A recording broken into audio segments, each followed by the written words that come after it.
Good evening, race fans. Back again to do a bit of D1. How about that? I'm Pirate here from Black Flag Racing TV, and if I sound tired, it's because I bloody well am. It's been an amazing, crazy weekend of broadcasting here at Pirate Towers. I'll tell you all about it later. We're here for one thing and one thing only, and this is GT Champions World Cup. Round number 5, season 5, round 5, division 1. This is the pinnacle of the GTC World Cup. This, the very best drivers the world has to offer, sent for your viewing pleasure. Shall we have a little rundown to see what's occurring in the world of GTC Division 1 this evening? I think we shall. I love that transition I made. I think it's brilliant. Right, so we're still waiting for a few to jump into the lobby. Please tell me we have not just got 8 runners this evening in Division 1. I'll be incredibly disappointed. There have been a few little things floating around on Discord, you know, and let's address the elephant in the room. You're fighting in Division 1. It's the elite division.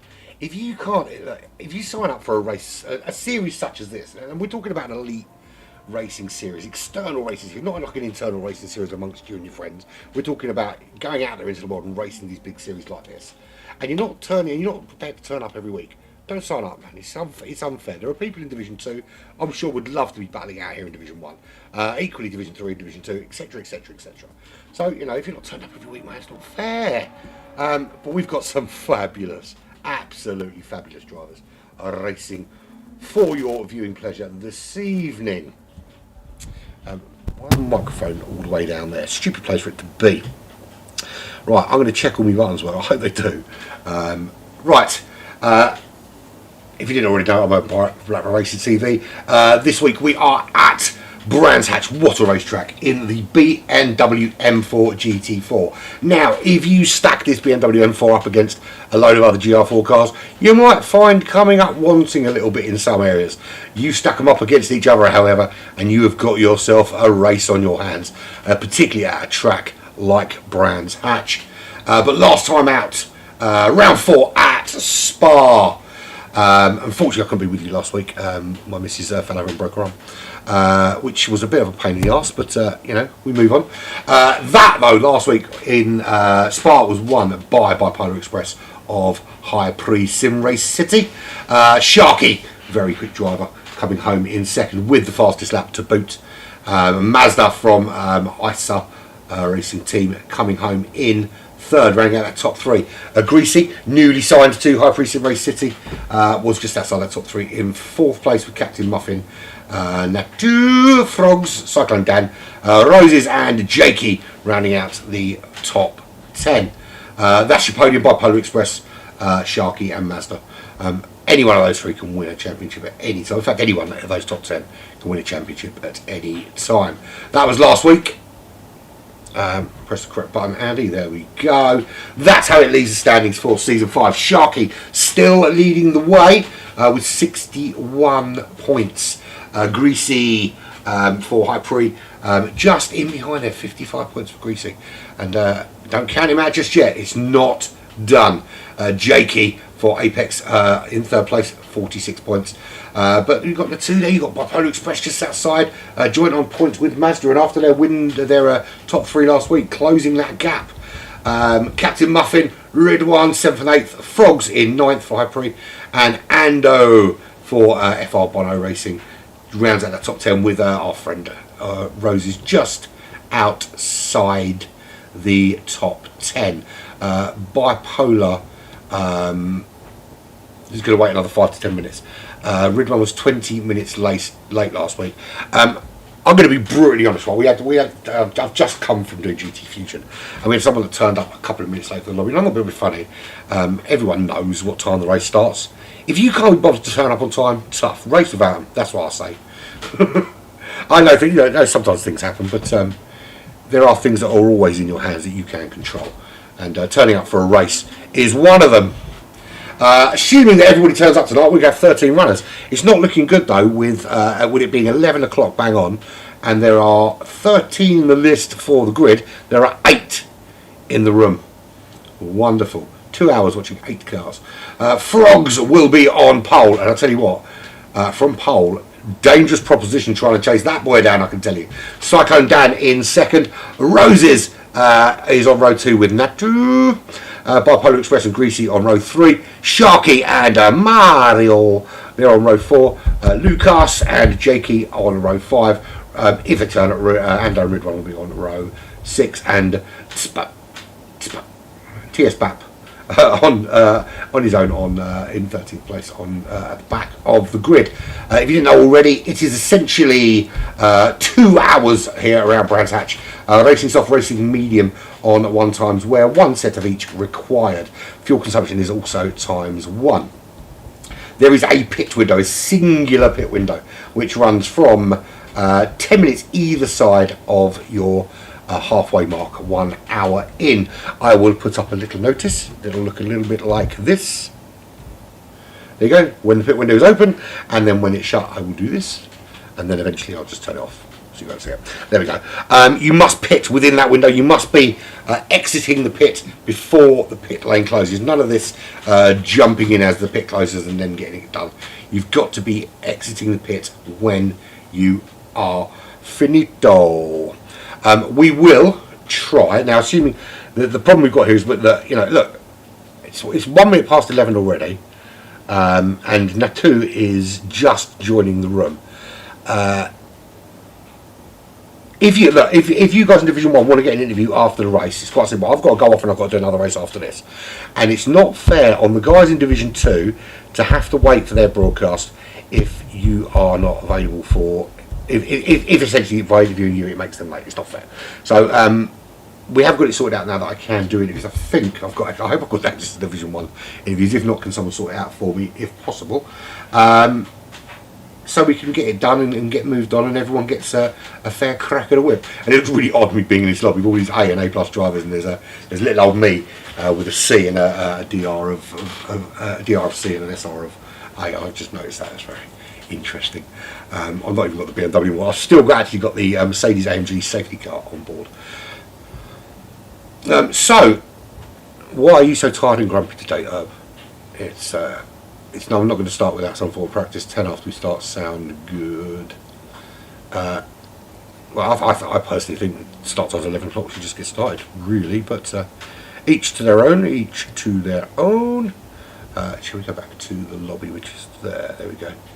Right, yeah, so basically what happened is yesterday at 8 o'clock I started a broadcast, and that was for a 24-hour Le Mans race to raise much needed money for a charity called Young People versus Cancer. And essentially it is it's a charity that supports children and young people through their cancer journey and supports families and all that kind of thing. And when I say it was a Le Mans 24-hour race, I'm not talking about an emulated 24 hours where we do it over 3 hours or 4 hours or 5 hours. I'm talking an actual 24-hour race. We opened the lobby at 8 o'clock, or about 7:45 yesterday. We started the race at 8 o'clock yesterday. We didn't put it in a race format. It was done in a kind of practice format, so people could jump in and out throughout without it disrupting things too much. And over the course of 24 hours, that broadcast ran. It stopped for some time of about 40 minutes because I had to turn my power off and make some little adjustments. But other than that, it was broadcast for the full 24 hours. Now, I'm not going to sit here and claim that I talked for 24 hours. One, because I'd be dead.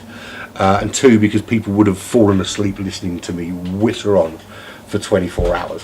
What I can tell you is that I did, I've worked it out, it was somewhere between 10 and 12 hours of actual broadcasting. So not the race was broadcast for the 24 hours. I talked for about 10 to 12 hours of it. 4 hours at the beginning, and then I think I had a little sleep from 12 till 3. Came back on at 3 o'clock, did an hour and a half, then went back to sleep until about 7:30. I put on a pot of coffee at 7:30. Back live at 8 o'clock, and I stayed live until about 11. And then throughout the day jumped on for little bits and pieces, just keeping up to date with what was going on. And then obviously did the final hour of the race when people finished up. And what I can tell you, there were some drivers that put in 12, 10, 11, 12 hour stints, single stints, not just 4 and 4 and whatever. There was one driver did 8 till 8, right, without stopping. obviously stopping in the pit stop without actually physically getting off of their seat and going away and someone else driving. There was another driver who did an hour, went away, a couple of drivers came in and covered for him. At 3 o'clock in the morning he came on, and then at 1 o'clock this afternoon went to sleep for 3 hours and then came back on and finished the race. So phenomenal performance from everyone involved in that, and I wanted to pick it up wherever it was, because it was a phenomenal performance and raised loads of money for great charity. So anyway, I did that, and then at 8 o'clock I finished that, and I did GT Fusion, and now I'm here with you, and I'm on time. Let me just point out, I'm on time. I'm looking forward to a fantastic race. I love doing Division 1. I don't get a chance to do it very often. I absolutely love doing Division 1 because these drivers are the pinnacle. Awesome drivers. Really looking forward to it. And this BMW and Brands Hatch it's a brilliant combo. Absolutely fabulous combo. These two, this car and this track together. It's going to be a really enjoyable 4 hours ahead. I've obviously got 2 hours here, and then I've got 2 hours in Division 2 straight after this. Just checking I haven't missed anything in the messages.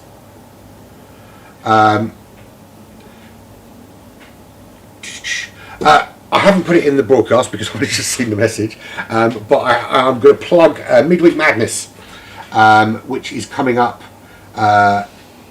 midweek, funnily enough. That's when you normally find it, and it's growing in popularity. Sponsored by High Pre, and obviously here on GTChampions.com. And this week is Sir Lancer Lot. See what we did there? The Mitsubishi Lancer Evo.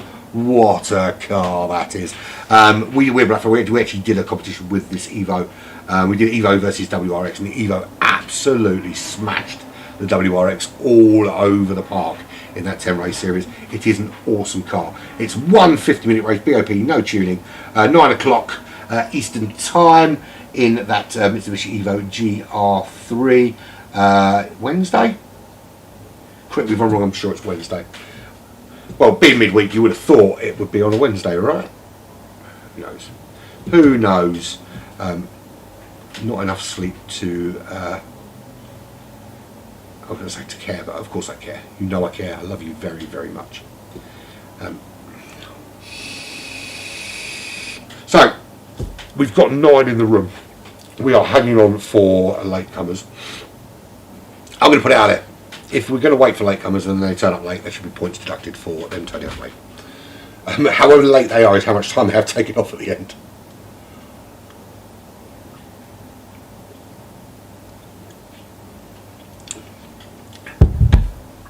We know it's going to be a 2-hour race, which means we're expecting to finish. If we're expecting to start in about 2 minutes, we're expecting to finish at about 10 past 1.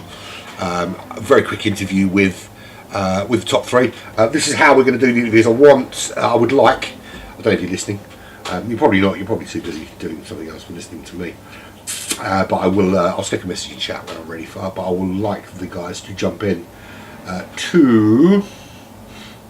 Where is it? The GTC-1 interviews, and straight in after the race, and have a little natter with me, and we'll talk about how you did, and how you think everyone else did, and all that kind of palaver. And then I'm going to go away, and then I'm going to start another broadcast for Division 2 and do it all over again. How about that for some awesomeness this evening? Brands Hatch. What can I tell you about Brands Hatch? Well, I can tell you that it is it's an iconic circuit, and other than Silverstone, which I think you could probably say Silverstone is kind of the pinnacle of UK motorsport. Brands Hatch is kind of the pinnacle of the kind of next level down. So essentially, if we say that Silverstone is the Manchester City of motorsport, then Brands Hatch is your Crystal Palace. Why not? Let's go with that. You're mid-table. You're pretty much good for a bit of everything. Still up there with the big boys. You still have all some big races there, but not quite up there with the kind of like your Formula 1. But it's such a versatile track. You've got obviously two distinct layouts. You've got the layout we'll be using today, which is the full essentially Grand Prix circuit, and you've got the shorter Indy circuit, which is used for some sort of karting events and that kind of thing. Couple of really good turns. Cooper's obviously very good. Druids is always a great leveler, because you come through turn one, and turn one's one of those really complicated corners where it looks like you can go round there a lot faster than you think, and then it kind of gets a bit tighter on you at the kind of last minute, and you think you're going to completely avoid. You're turning, you think I'm easily going to avoid that ground, and you find out you are ready to go. And let me just reply to them and let them know that I am ready. That's the one I want. Ready. Yeah. So yes, we'll do an on board anyway. We'll do an on board with a couple of drivers, and once the race gets going, we'll go on board and we'll talk you through a lap around Brands Hatch. With Frogs on pole today, Bite the Roses in that top three, and Bite the Roses is a quality driver. He will actually be, I know he's a high pre-driver, and thank you very much, Pix, for lending into us for the upcoming 12 hours at Monza. Not Monza, at Bathurst next weekend, where he will be one of our drivers. We've got two teams racing in that, and he's going to be representing us in the Mercedes AMG GT3. So thank you very much to Pixetta. Learn to speak, Andy. Learn to speak of High Pre. There we go. For lending him to us for that race. Right, here we go. We are ready to get underway. Let's have listen, watch it, lads, into turn one and turn two. Be careful, it's a 2-hour race. There we go. Let's get cracking, shall we? So I think if we go something like bipolar, get a good overview from here, I think. So here we go. That's 3, that's 4, that's 5 lights. They will go out and we are away. And a great start from Bipolar. Really gets a run on that top 3. Side by side with Natu. Trying to thread his way between Roses and Frogs. Into turn 1 they go. Everyone through safely there, avoiding the gravel. Jakey a little bit squarely, but makes it. Into Druids we go for the first time. Look at all those high pre-cars all over Division 1 at the moment. Pixetta essentially just turning into the Pep Guardiola of sim racing by just buying all the quick drivers so they can win everything. 4 high pre drivers out there today. I'm only joking, Pix, of course I am. Great start from Frogs, he does stay in the lead. Cyclone Dan in second. Roses holds on to third. Bipolar Express with that great start up to fourth, makes the jump on Nadu. Greasy Sam Squatch currently in sixth place. He's got Sharky all over the back of him, and never count Sharky out of anything. Jakey is running in 8th position, and Ando is in 9th position. 9 of 15 runners in Division 1. Who was that getting squirrely? That's Natu having some problems. That's the significant damage on Natu.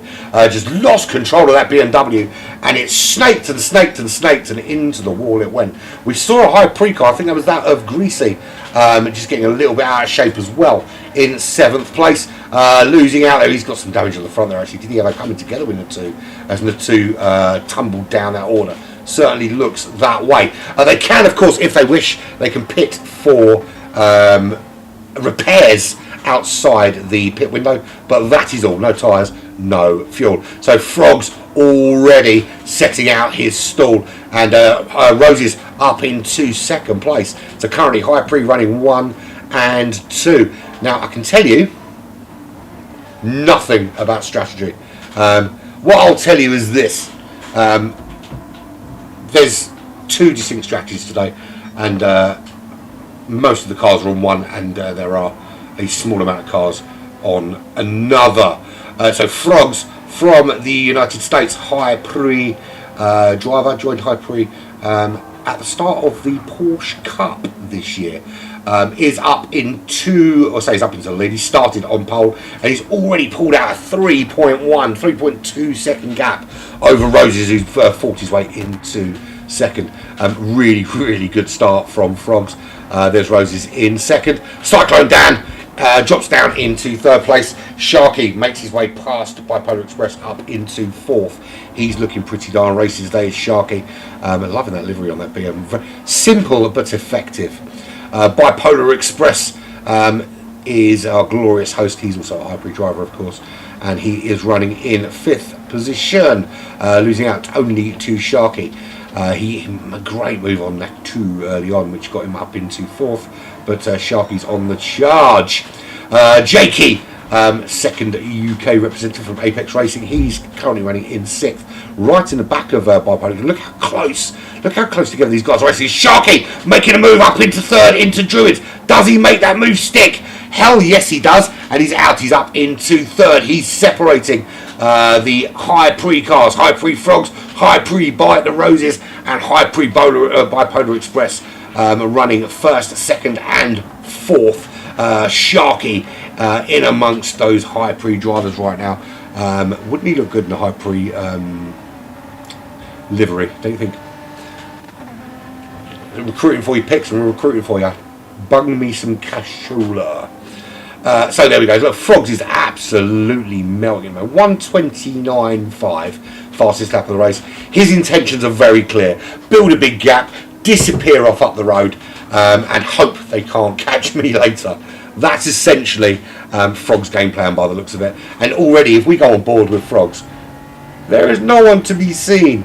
Not a speck of rose. There he is. There's a speck of roses in the distance. So let's go on board with the fastest thing on four wheels today.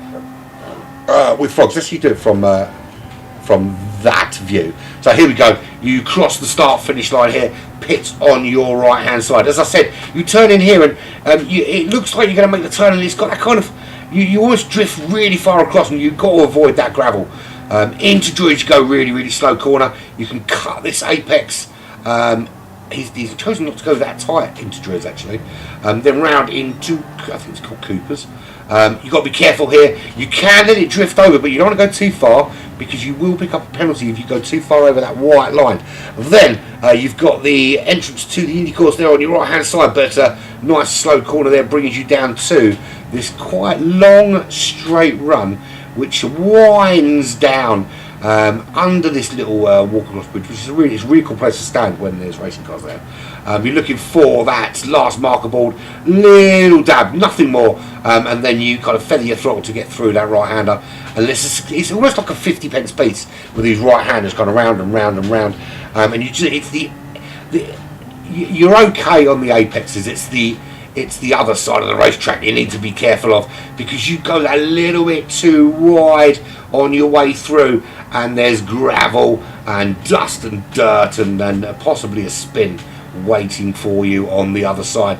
Very short, very quick lap, and we're going to see very solid high to mid 129s pretty much from these front runners. And there you go.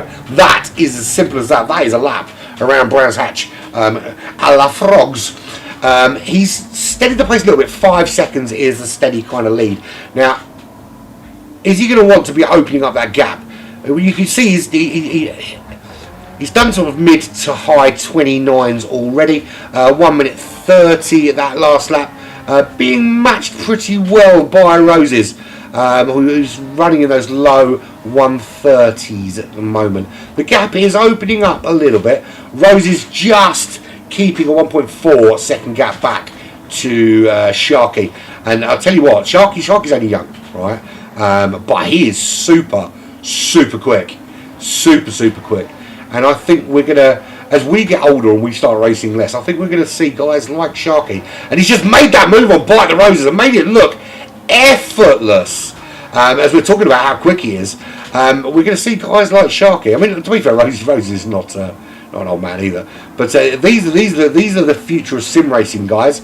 Sim racing originally was something taken up by us older. I mean, we were younger when we did it, but us older guys as a way of kind of reliving the experiences we used to have and can't have anymore or could never have.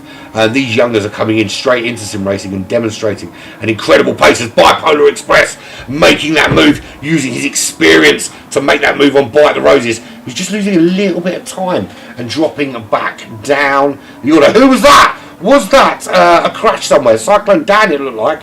Oh, maybe not. No, it is. It's Sharky. Sharky getting all kinds of wrong. And that's engine damage for him. As the only car involved, unfortunately, there's going to be no safety car procedure for him. So we're talking about how quick he is. But I tell you, one little mistake. And, I mean, luckily, he's, I think, close enough to the pits for him not to be hugely... Oh, actually, he's not quite far away from the pits. What we're talking about. It's going to be damaging. Because you're going to have to go in and repair that. He can't. It's not like it's even something you can ride out. You're going to have to repair that, and his initial early pace is something of the past. How you doing, Paymate? I've just seen you jump in the chat. Good to see you, man. Good to see you. So, with Sharky's charge after Frogs arrested by a wall. We are left with Frogs 7.3 seconds clear of Bipolar Express, who's wants to capitalise on his win the last time out and nab himself another, just to close that gap on the current championship leaders. Remember, this is the halfway point of the season. There is a drop round to come, I believe. Whichever round it is, I do not know. It's usually your worst performing round. That will be sorted out later, of course. But for now, it's high pre Apex. So yes, Frogs leads from Bipolar Express 6.9 seconds, 1.8 back to Bite the Roses, who gets a little bit wide there out turn 1, and Jakey up the inside at Druids and holds off Roses, gets up into that top 3. Jakey showing incredible pace, 2 British drivers going at it, fighting for 3rd position, while the 2 Americans disappear off up into the sunset together. It's American, Brit, Aussie. There is Ando. And he's got Greasy Sam Squatch, the Canadian, for company. Not too far behind his old Greasy. He's certainly having a little look there. He would desperately love. I tell you what. I mean, we could potentially have, based on the paces there, we could potentially have a high pre top 4. That would be something absolutely phenomenal if we saw that. It's not something you see every day. Ando there running in 5th position, 2.4 behind Roses. Greasy just 4 tenths back, or 3.5 tenths. I don't like to say it like that, but you know, that's the case in this fantastic BMW M4. 2.9 seconds back to Cyclone Dan, who has got a bit of work to do. Dropped down the order a little bit quite early on, so he's got a little work. That car's quite an interesting car, because you look at it from the back, it looks like, you know, it's one particular colour. That kind of contrast between the white and the blue and everything else is pretty cool. Is Cyclone Dan from the Old Guys Racing with? That's technically ice, isn't it? It's like an ISA kind of OGR combo, very, very wide through turn 1 there. That's what I said. I mean, you go into turn 1 thinking you're going to miss it, and the next thing you know, on the gravel you go, and you've got lots of sand in your tyres. You've got to be so careful on the outside here. Natu, we saw him early on have an absolute nightmare and dropping down the order, but there he is now running in 8th position, 25 seconds ahead of what is probably a very, very humpy Sharky. I'll tell you what, don't go swimming anywhere near him at the minute, because you will get bitten. Got it all kinds of wrong, and ended up in the wall at the back end, snaking out. Sharky does keep it under control. That was very, very good to get that car back under control, but seems to be struggling with keeping this car under proper manners. And it just goes to show, when you're racing at this level and you're pushing the cars as hard as these guys are pushing them, things can go wrong very, very quickly. But we saw how easily it was for Sharky to... I'll tell you, if my car does that, there's only one outcome, and that's wall, grass, fence, grass, gravel. Dead, essentially. I'm not rescuing that any day of the week. But then I'm not Division 1 pace. I'm not. To be fair, I'm probably not in Division 5 pace anymore. Depends on the track. Give me Willow Springs in a GR3 car, and I'll give you Division 4 pace. That's probably about my level. Actually, to be fair, I've been quick on that one of those things before. Done all right. Anyway, we've only got 9 drivers to look at today, which is very disappointing for D1. Tut, you D1 drivers. What is it, a case of I can't win, so I'm not turning up? Frogs. How dare you suggest that, umpire? How dare you? Frogs leads the way. Ribbit, he says, and off he bounces. 8.2 seconds clear. And pretty steady pace. It's sitting in those. I mean, his slowest lap thus far. But look, ignoring lap 1, of course, because that was the starting lap. It's been steady low 130s. In fact, his worst lap being a 30.4. High 29s, low 130s, and that's a great early race pace. And if you can maintain that right through to the pit window, all good. I've just realised I forgot to do something, Chris. I'm very sorry. I didn't put the timer up at the top. Sorry, man. Next week. It's because it used to be included in the thingy, and it's not included in the thingy anymore. Yeah, I did genuinely forget to put it up. In all fairness, I think I can be excused this weekend because I have been incredibly busy. To be fair, I do want to quick shout out to my family, right? Because there aren't many partners and wives and kids and all that kind of thing that would be quite as understanding as mine has been this weekend. With essentially, because I'm not in a separate room, I'm in the main family room doing this, and the fact that they've kind of tiptoed around me all day today, knowing that what I was doing was, it was for charity. So they've kind of allowed me a little bit of levity with essentially completely taking over the house, and actually went out for a bit when they wouldn't normally do so on a Saturday. They went out for a bit and disappeared and gave me a bit of space and stuff. So big shout out to my family for doing that for me. It wasn't for me, it was for the charity, of course. Bipolar Express, they're running in second place, made his way through the order. He had a great start, gained 4th place, lost a place a couple of laps later, but has now found a steady pace in that those kind of low to mid 30s. So a little bit slower than the pace of Frogs out front, but not significantly so. You can see there, I mean, Frogs can maintain the 30.1s, 30.2s, or maybe even that kind of 29.5 pace that he chucked in lap number 2, then he's going to open up that gap. But, it's a 2-hour race with 15 minutes in. In exchange of an actual clock, I'll just read them out to you, shall I? With 15 minutes in to this 2-hour race. So plenty of time. Bipolar Express knows what he's doing. He'll be keeping Frogs in his view. He'll know where he is. The only thing you can see at the moment, though, is Jakey from Apex Racing Team. I'm going to try and stop calling you Apex Jakey, because that's not your name. Your name is Jakey from Apex. Jakey 2309. I wonder if there really are 2,308 other Jakeys on PlayStation, and can we get all of them to race for Apex? That'd be amazing, crazy to organise. Get them all in the same room at the same time.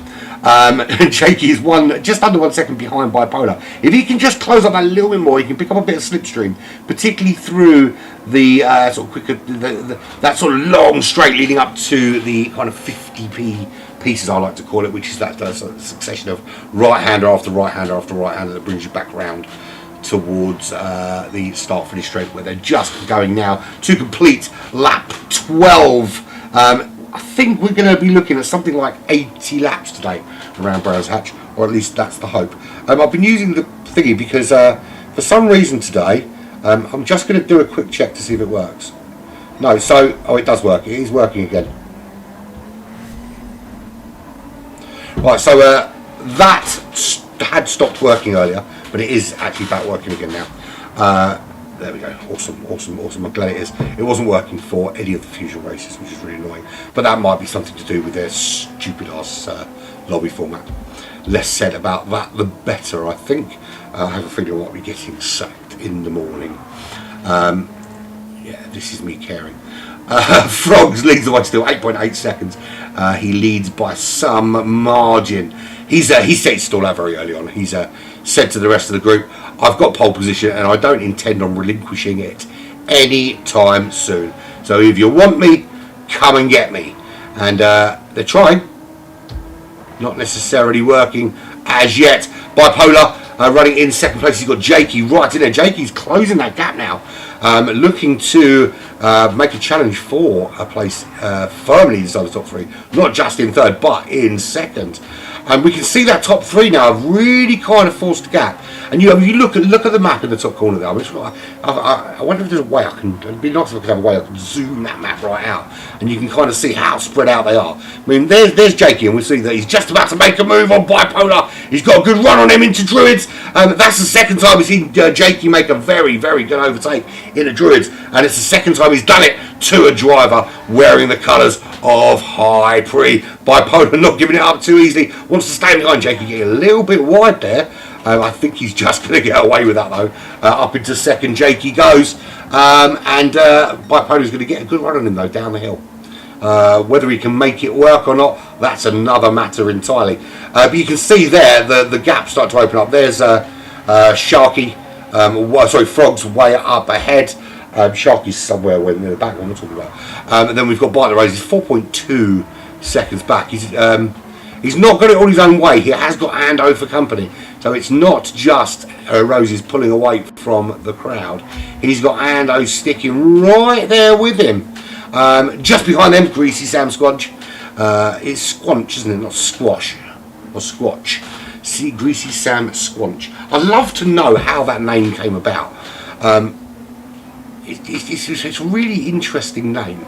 Really, if I get a chance to speak to him after the race, if he does make it into the top three, I'm going to ask him.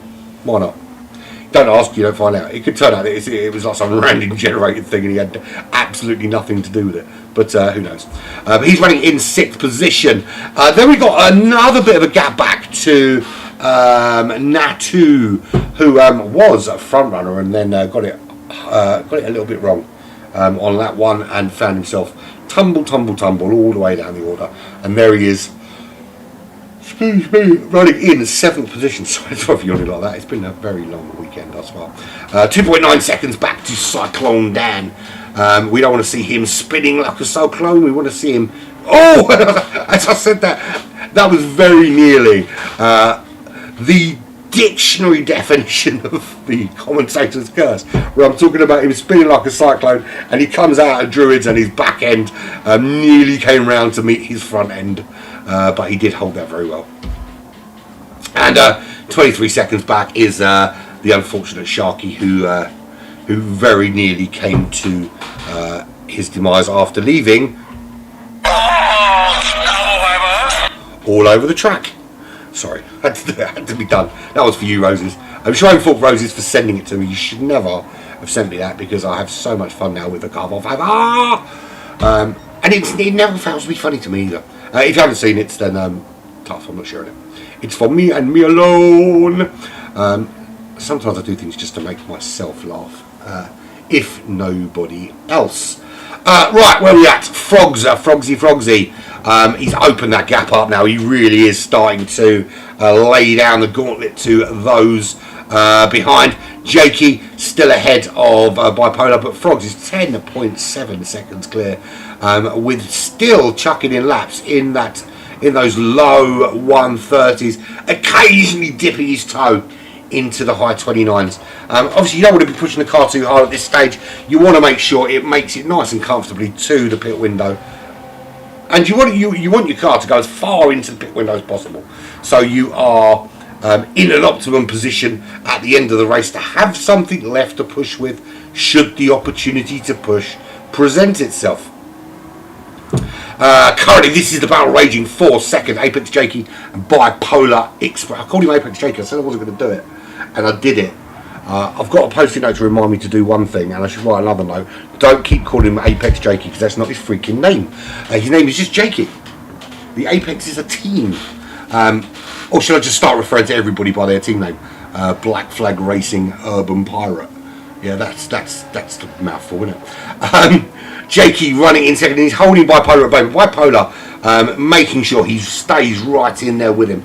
And you believe you me, Bipolar will happily sit in there behind him for 75 of the 80 laps if needs be, waiting for Jakey to make the slightest error, for Jakey to leave the slightest gap, and he'll go into that gap and say thank you very much, and he'll snatch that position away from him, and not feel any guilt or any remorse for doing so.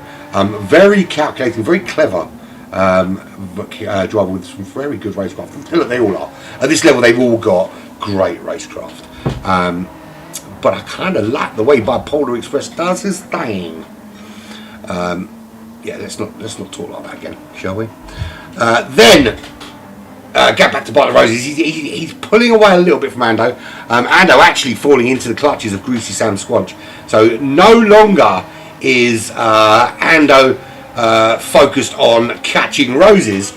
He's more focused now on keeping Greasy at bay. And Greasy proving to be a slippery character here. We've got he's basically in a bit of a high pre sandwich, and it's not a place you want to be, because don't get me wrong, these high pre drivers are absolutely racing each other. There's no team orders here. There's no look, I'll hold this guy up for you. None of that palaver going on. They're racing each other. There's they like each other and they're teammates, but they are in a battle against each other.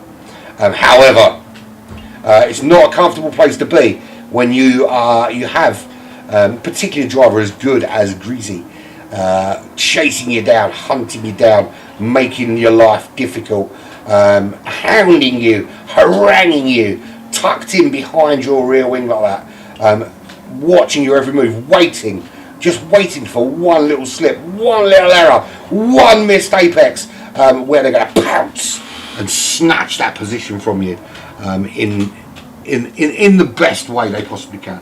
And I've got to say, I do love how clean these Division 1 races are. There's no very few steward inquiries to worry about at this level, I would have thought. Just a shame we haven't got 15 drivers battling out on the track. I wonder if it's like this, because look, there are cash prizes for the winner of every division. And I wonder if there are people in Division 2 that probably should be in Division 1 but would rather be in Division 2 because they feel they've got a better chance of winning Division 2 than they have competing in Division 1. Now, for me, actually, I would much rather than win a lower division be competing in a top division and not necessarily win it. I want to be, everyone wants to win things, but I think I'd prefer. Like, a lot of people have to be like, digress to football. I'm a Crystal Palace fan, and I'm quite aware that Crystal Palace are essentially a mid-table Premier League side, mid to low Premier League table side. Currently sitting in 11th, which isn't too bad in the scheme of things. Would I love to see us challenging for Premier League titles? And absolutely, of course, I would. But I'm a realist, and I realise that's not something. Bite the Roses is going very, very wide there, and that leaves the door open for Ando to slip on through, and for Greasy to slip on through as well. So that's how quickly things change. That's what I mean about these drivers sitting there and waiting to pounce. One little mistake, we just saw that little error there from Roses going a little bit wide through Druids. Door was open and through went Ando, through went Greasy, and it's all changed there in the battle to try and chase down that top three. Yeah, sorry, as I was saying, so I love watching Crystal Palace in the mid-table, and I would love to see them challenging for top titles, but I know I'm a realist and I know that's not going to happen. But if you ask me, would I rather we were in the lower division winning that, or sometimes winning, sometimes losing, but competing with the best there is to offer all day long, compete with the best there is to offer. We might not be winning massive titles and massive trophies, but you're competing with the best, and I think that's the winner's kind of attitude. And I think it's unthinkable to me that somebody would race in a division just because they can win that division, and not to want to challenge with other people. But each to their own. Everyone plays the game in their own way, and it is a game. No, it's not. It's much more important than that when we're talking about. Not when it comes to GT champions. There is Sharky. He's closed that gap at the back of the pack to 16.3 seconds, 16.2 seconds. His biggest rival on the track at the moment is that Cyclone Dan, the two Australian drivers, but he's closing the gap. He's hunting down his compatriots and trying to improve his lot. He's got a lot of work to do. He's 50 seconds behind Frog's the leader. But that goes to show just how close these guys are. Sharky's hit a wall, got in and repaired his car, and he's still only 50 seconds behind the leader. I'd be 50 seconds behind only just racing with these guys. Cyclone Dan, there he is. He's being chased down by Sharky. 11.9 seconds is his gap to Natu. And how many times did you say, oh? I thought I saw Rosie spinning them, but I was wrong. How long do you hold the oo for there? Is it Natu? Is it like, for every O it's one Mississippi, two, or one oo, two oo, three oo, four oo? Is that how we do it?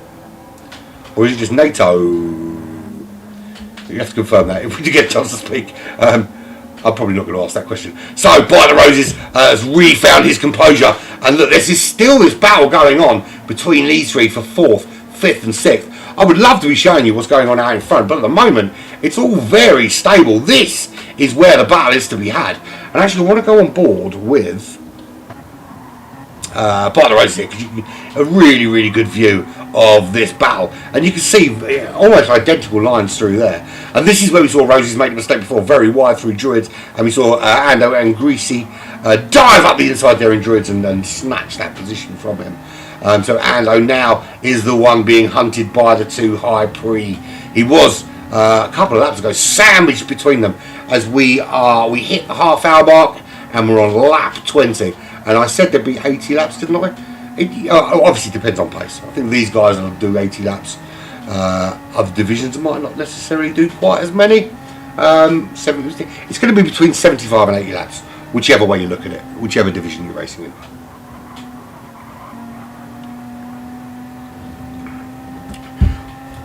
I'm actually having my first beer of the day. Interesting story about beer while we're watching this battle. I don't know how many of you watched a program called Clarkson's Farm. It's on Amazon Prime. People from the UK know Jeremy Clarkson is. He's a public figure over here. Some outside the UK might not know who he is. I know some do. He was the presenter of Top Gear until he had a fight, and then he wasn't the presenter of Top Gear anymore. And then he went over onto Amazon Prime and did a show called Grand Tour. Anyway, moving swiftly on as we're watching Roses get a great run on Greasy out of the final corner, and he will regain a place that he has already lost and continue that charge down on Ando. We're now watching this battle from for Greasy's perspective as Ando disappearing off into the distance now. Does Rose leave the door open? With Greasy certainly there. I said there's no love lost between these guys. These guys are not going to give up an inch to each other. Anyway, as I was saying, so anyway, he went on and he's done a program called Clarkson's Farm. He owns a massive farm in a place called Chipping Norton, which is near Oxford, here in the United Kingdom, and he just decided to turn it into a farm. And Amazon have paid him a big, massive pile of money to film it. Anyway, so he has started growing his own potatoes and his own hops and all that kind of thing, and he's decided to start his own lager. So I decided the other day to buy myself some of that lager, and it arrived today in a box, all very nicely presented. And I left it and I thought I'll have one of them later, and I forgot to put the bloody things in the fridge. So I didn't get to have one, so I get to look at them and not drink them. That story was much, much longer and much more detailed than it needed to be for the outcome, wasn't it? But anyway, I've got 2 hours to fill, and no one's overtaking anymore. It's not fair. Although these two are still battling out. Let's hope they don't make the overtake any time. Oh, I was saying that. Greasy seemed to get quite a good run in there, but I think Rosie's going to hold him off. Or is he? Or is he going to hold him off? Is Greasy going to come back at him on the following lap? And he has done exactly to Rosie's what Rosie's did to him at the end of lap 21. So positions switch again for these two drivers. They really are duking it out. Very, very similar pace even. There's no L in pace. Well, not at the moment. As these two battle out. The problem here is they've got Natu, Mississippi 4, 2 seconds back. While they're battling, one or two things is going to happen. Ando gets the pressure taken off him and can pull out a little gap out in front. Natu can see the battle ahead and push that a little bit closer up behind him. And oh, thank you very much. I just noticed that on the side of your car, Roses, the Black Flag Racing TV logo just tucked away there. That's awesome, that is. Thank you very much, mate. Really, really happy with that. Very, very happy man now seeing that. Pleases me no end. Friend of the family, we will call him. Come on, Roses! Smash that greasy out of the water. I'm only joking. No favouritism here at all. I try not to even show, of course I show favouritism for my boys, and although he's a high-pre driver, I do consider Roses to be one of us. Right, Frogs, there he is, in the lead of this race. The gap has been cut. He was 10 seconds clear. The gap has been cut a little bit, down to 9.7 seconds. Jakey's still in second place. He's actually pulled a little bit away from Bipolar Express, having got past him. We saw Jakey make two great overtakes, one on Roses, one on Bipolar, both at Druids. He's got himself up into second place. He's lapping at a very similar pace to Frogs, actually, in those kind of low 130s. And I can tell you, I'm not going to tell you who's on what tyres, but what I can tell you is the pace differential between the soft and the medium is negligible, and I really mean it's negligible. There's a couple of tenths difference at best at full pace. Frog's currently still the fastest man on the racetrack, of course, with 1:29.5. But I can assure you that there is not a driver on this track that isn't capable of doing that. Does that make sense? There's not a driver on this track that isn't capable. Yeah, I think it makes sense. Listen, I'm too tired to care. I see you, Jakey. Yeah, I see him too. There he is, running in second place. Bipolar. There he is, comfortably in third at the moment. He's in what I like to call the perfect storm. There's no pressure in front. There's no one right perfectly in front of him for him to be kind of really battling for, and there's no one behind giving any pressure. But the distance front and behind is almost identical, 3.6, 3.9. At one stage it was 3.7, 3.7. But yeah, it's that kind of thing where the car in front is as far away from you as the car is behind. So you've got your little kind of area in between the two to just do your thing. Hit your apexes, look after your tyres, look after your fuel, do your job, and then later get involved maybe with a battle further down the line. So Ando has pulled away now from that battle. And Natu, the battle between Greasy and Roses has paid off for Natu, because Natu is now in 6th place. He's made the move around Greasy Sam Squanch. Don't know when he made that move. I doubt we're going to get it on a replay, but I'll tell you what we can do. We can see at the end of this lap how much time Greasy has lost, and whether it was an off-road incident or if Natu was just super quick. So Roses is 6 tenths up from Andu there. Sorry, it's 6 tenths up from Natu. Ando being 3.2 seconds up the road, so he did benefit from those battles going on behind to give himself a little bit of breathing room in 4th place. But again, he's in a similar position to Bipolar at the moment, with that kind of perfect storm, with a nice little gap either side. That no pressure either way at the moment. He doesn't have to refuel, not just yet. Of course, he doesn't.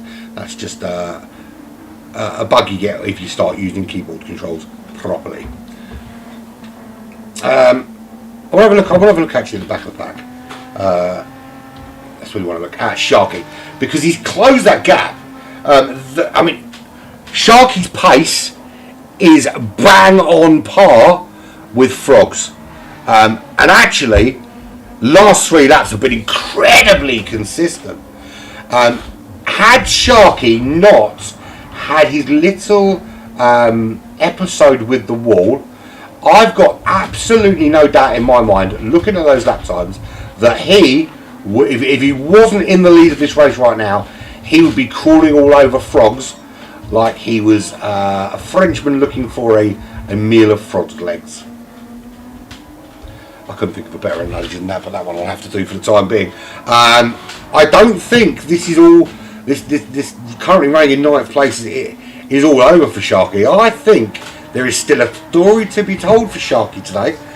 He's got some phenomenal pace, and it won't be long before Cyclone Dan is going to see. At the moment, he sees a faraway blue dot in that mirror. If he's lucky, it won't be long before the objects in the mirror appear a lot closer than they really are. He really will be a lot closer than he appears in the mirror.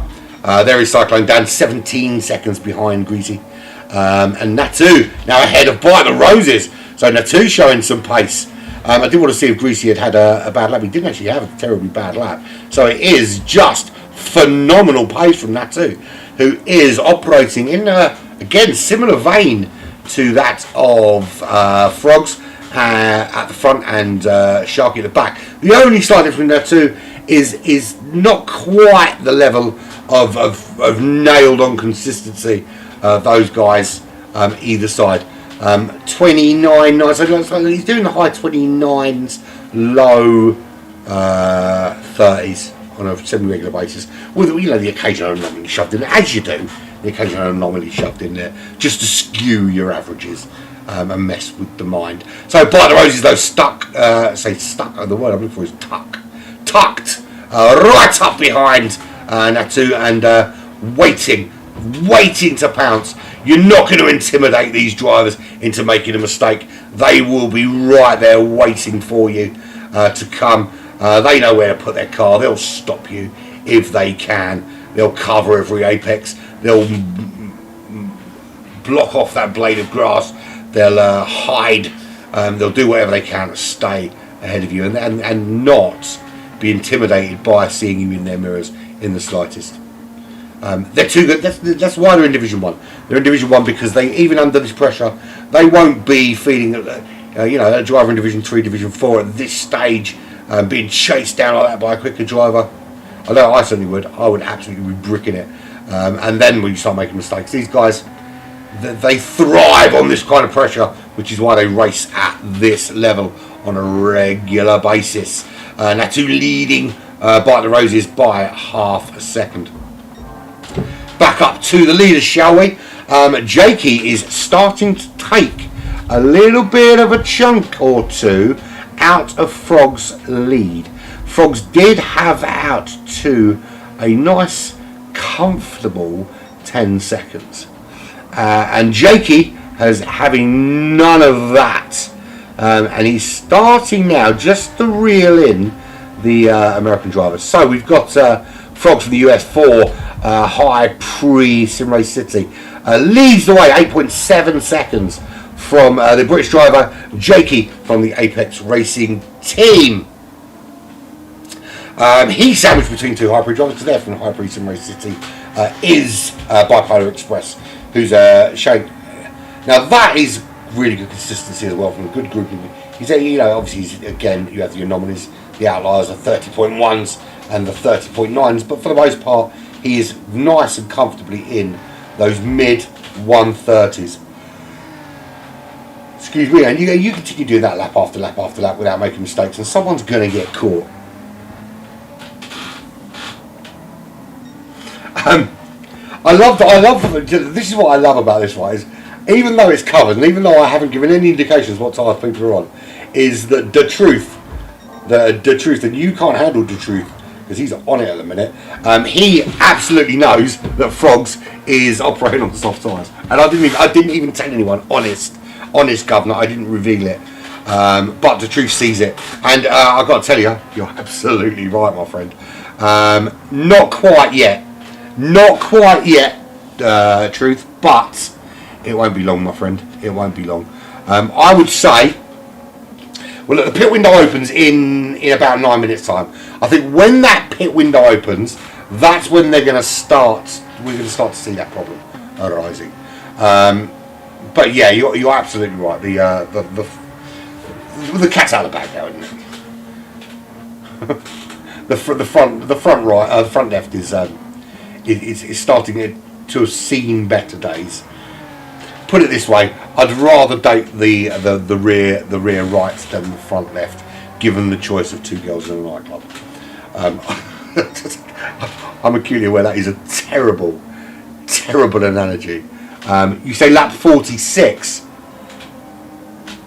Yeah, I'll go with it. I actually wouldn't be surprised if quite a few places change hands during the pit window, actually, because I think pit strategy here is going to be absolutely key. Sorry about that. My throat was getting really sore. I've not been drinking enough liquid. Yeah, I think pit strategy is absolutely key, especially for these guys. And I think the later you can go in, while still going quickly, I think that's the key thing.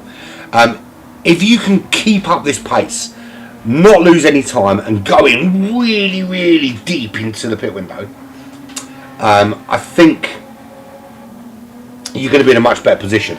But I think the key has got to be not just staying out for the sake of staying out. I think as soon as you drop in the pace, you go in. There's no point dropping half a second, 7/10, 8/10 a lap, because you want to stay out there later because you think it's going to work. That strategy of hanging on in there only works if you continue on this kind of vein of pace. So if Frogs does decide to hang it out, 5-10 minutes into the pit window, 15 minutes into the pit window, it's going to need to be able to maintain these mid 130 laps consistently. Excuse me. As will Jakey, as will Ando, Bipolar, and Ando ahead of Bipolar. What happened there? So busy watching Frogs and worrying about the chase down from Jakey, Ando talking to the truth and all that kind of other things. We missed Ando making a move on Bipolar Express. Was that? Well, that was a problem on lap 28 because if you look at that lap time, as 1:34. So he made a mistake. Ando pounced. So Ando up into that top three, Bipolar in fourth. Natu is in fifth place still, and that gap to Bipolar is still 3.6 seconds. But yeah, no, it is literally. They will absolutely have it down pat. They would have run every possible scenario for pit strategy, and they'll know exactly what they need to do. But it benefit to you guys watching them because you might find a little trick you didn't think of.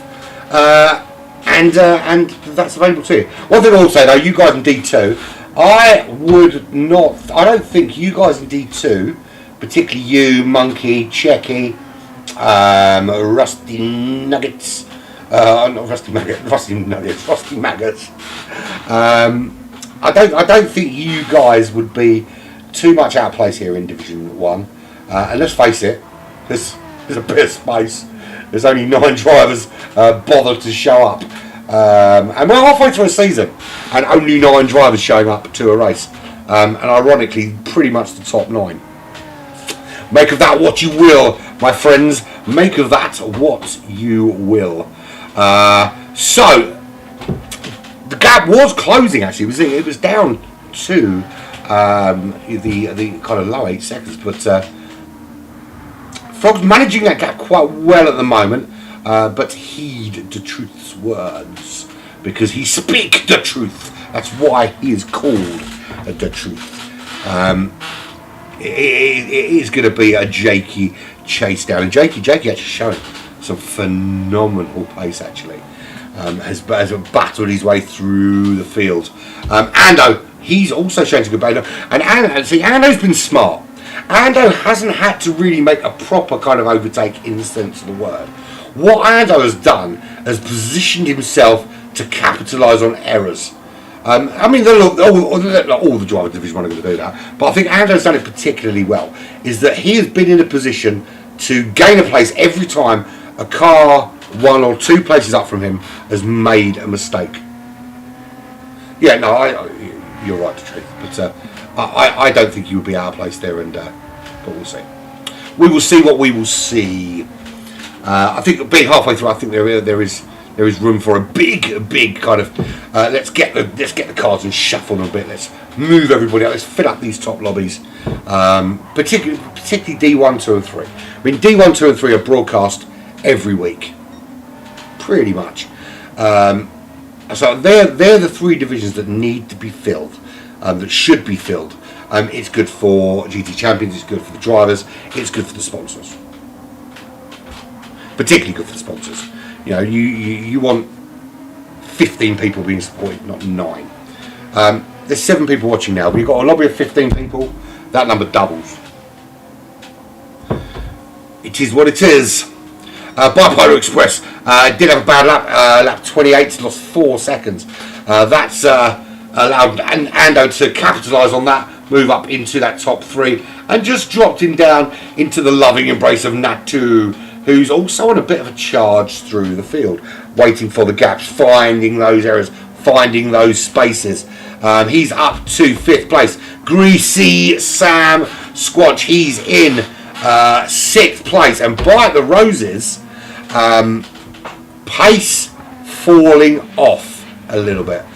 Greasy's pace, very, very front runner pace there. Low 31s, high 30s on a very, very regular basis. Very, very good grouping. If he was shooting, that would be centre mass. I don't even know if this is shooting well. I literally, everything I know about guns I've watched on television. It's a benefit of living in the UK. We don't really have to know about that because we're in no danger of our children going to school and getting shot in the face. That wasn't a dig, by the way. That was just an observation. By the roses, just starting. It showed initial good pace. That's 1:38 there on lap 32. That's cost him some time. So it just goes to show, even the best drivers can make a little error, make a little mistake that just costs you a position. You get that little bit squirty, you get a little bit too much grass, a little bit too much curb, a little too much sand, and then all of a sudden your steady, regular, very grouped, well-organised pace turns into a bit of a nightmare, and you lose places. And as we can see from the quality of these drivers, it's very difficult once you lose a place to get it back, unless the person in front of you makes the same errors. And Sharky has finally caught Cyclone Dan and got ahead. I'm telling you, watch out for Sharky. And it is time. Why is it not working? Work immediately. There we go. Pit window is now open. Let's keep an eye out and see if anyone dives in early. What's the optimum strategy here? What do you think, Truth? You know, if you're a soft tyre runner, are you going in early doors, or are you hanging this out for a little while?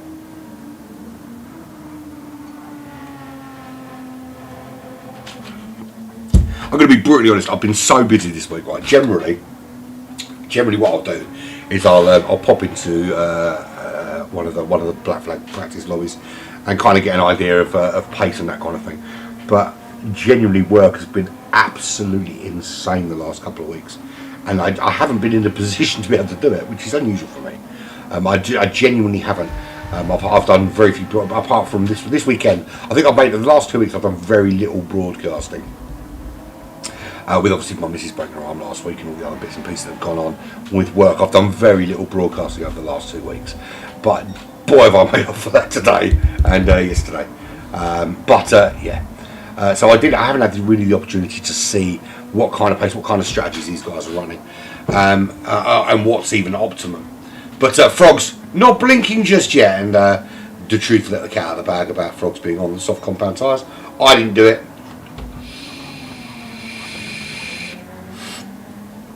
8.5 seconds, that's the gap. Jakey has closed it a little bit, but it's not been a significant closing of a gap. But we're 10 minutes from the midway point. There's still plenty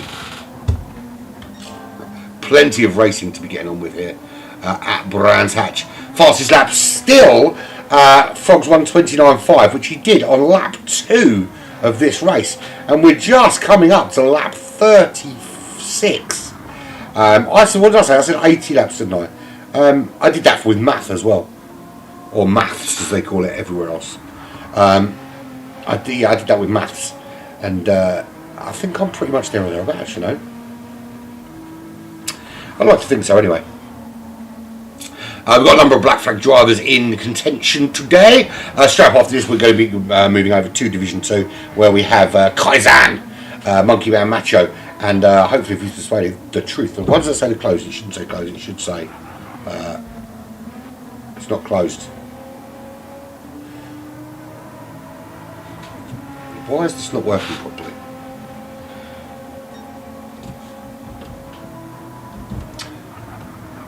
Nothing's working today and it's annoying me. There we go, pit window open. It is now working properly, thank you. So, into the pits goes Frogs.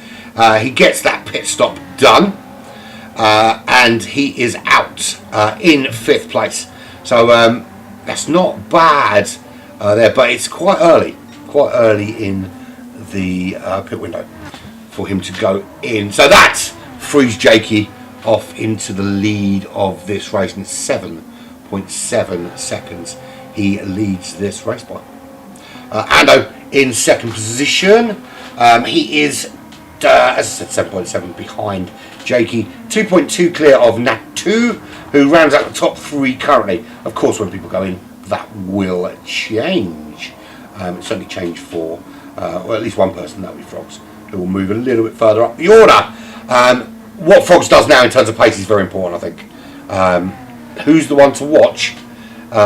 Sorry, Harley, I've literally just seen your message because I wasn't looking at the black flag chat. I was looking at the other one. Well, to be fair, they're all ones to watch, mate. Jakey and Onatu, Bipolar, Frogs, Greasy, Roses. I'll tell you, the one really I think you should be looking out for is this guy right here. I honestly think Sharky might currently be running in 8th position, but his pace is ridiculous, absolutely ridiculous, and I genuinely think we're going to see Sharky there or thereabouts in the second half of this race, you know.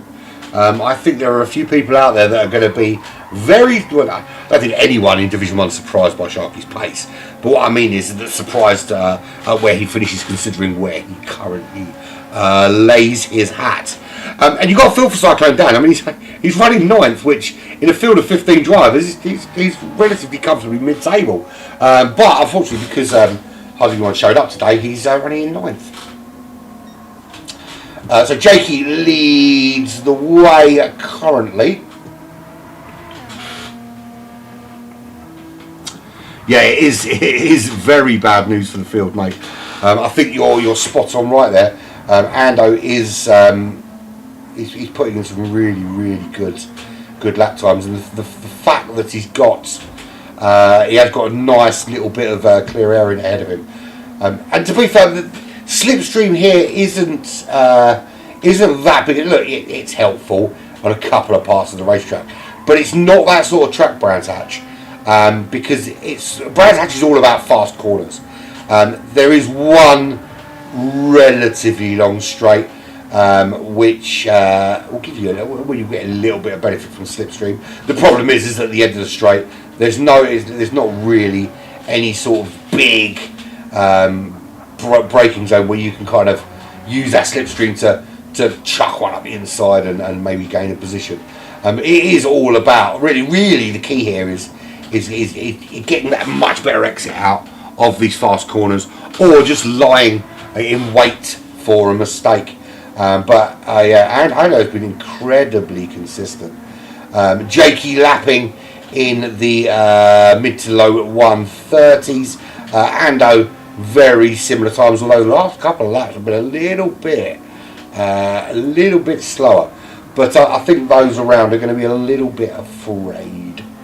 Now to 1.5 seconds back from Ando. Bipolar Express 1.3. Then we've got a bit of a gap to Frogs, who has been in, and so look, this is the truth of the matter. The truth, being that you're there. Frogs is leading. He's still leading this race, I think. He's only 15 seconds back from the current leader, Jakey. Yes, there is going to be the issue of those being on fresher, grippier tyres come the sort of second stint. But he's still going to have a lead they're going to have to chase down first. And how much of their new rubber? I mean, look, I don't think after the pit window we're going to have any secrets to who's running what tyres. It literally pops up on the screen right there in front of you. You know, I can hide it as much as we like. Everyone knows what's going on. You can see it. If you're a driver, you can see what tyres everyone around you is running. So it's not going to be a secret. And I think we've established now that the only driver on the soft compound tyres was Frogs early on. So here's the thing. Yeah, I think you will, but I think you're right. You're going to be in a position where, look, the guy you're chasing down, who will invariably be Frogs, is on medium tyres. Now, we've already established from the lap times we've seen that the time lost between the soft and the mediums really isn't, it's not huge, it's negligible. It's a negligible loss in terms of time. If we look at Frogs pre-pit, he was doing steady mid 130s. Post-pit, he's doing steady low 131s, or at the moment, steady low 131s. So if that's the case, you know, it's going to take some time for that gap to be closed down by those guys chasing. And every time they're pushing that a little bit harder on the soft compound tyres, they're taking a little bit of that grip away. And more and more and more. And the longer it takes to catch, the less grip they're going to have when they get there. So it's really about holding on. If this is key for Frogs, this is where he really needs to go hammer time. And try and close that 4 seconds to Bipolar, that 15.8 seconds to Jakey. Try and get that gap down a little bit, so that when everybody else does come out behind him, he's got a nice comfortable gap for them to chase down. Sharky next into the pits. Do I think it's a little bit early for someone that's on a massive chase down? Hell yes, I do. Do I think he could have stayed out and probably should have stayed out a bit longer? Hell yes, I do. However, it's going to be fun watching this guy going after everybody else. So there comes Sharky. He comes back out. He was in 8th. He comes back out in 8th. So no loss for him. He's got that pit done. That was essentially a free pit stop for Sharky. Yeah, the gap to Roses is a bit bigger, but he still needs to pit, remember. So nice free pit stop there for Sharky. He's lost nothing. He's gained nothing. Can't really complain about that. He's gained a little bit more because Cyclone Dan disappeared off. And did we just catch you resetting to track using your pause button? I think I just catched you. But it's not my job to punish you. It's my job to call you out, boy. You got caught in it. Ando is in. He's the next to blink. So far Frogs has been in, Ando's been in, Greasy in, he comes, Sharky's been in, Cyclone Dan, what's he going to do? Is he going to round these last couple of corners? Is he going to come in? What about Sharky? Sharky, we know he's been in. What about Bipolar, Natu, Jakey? When are they going to blink? When is it time for those guys to dive into the pits?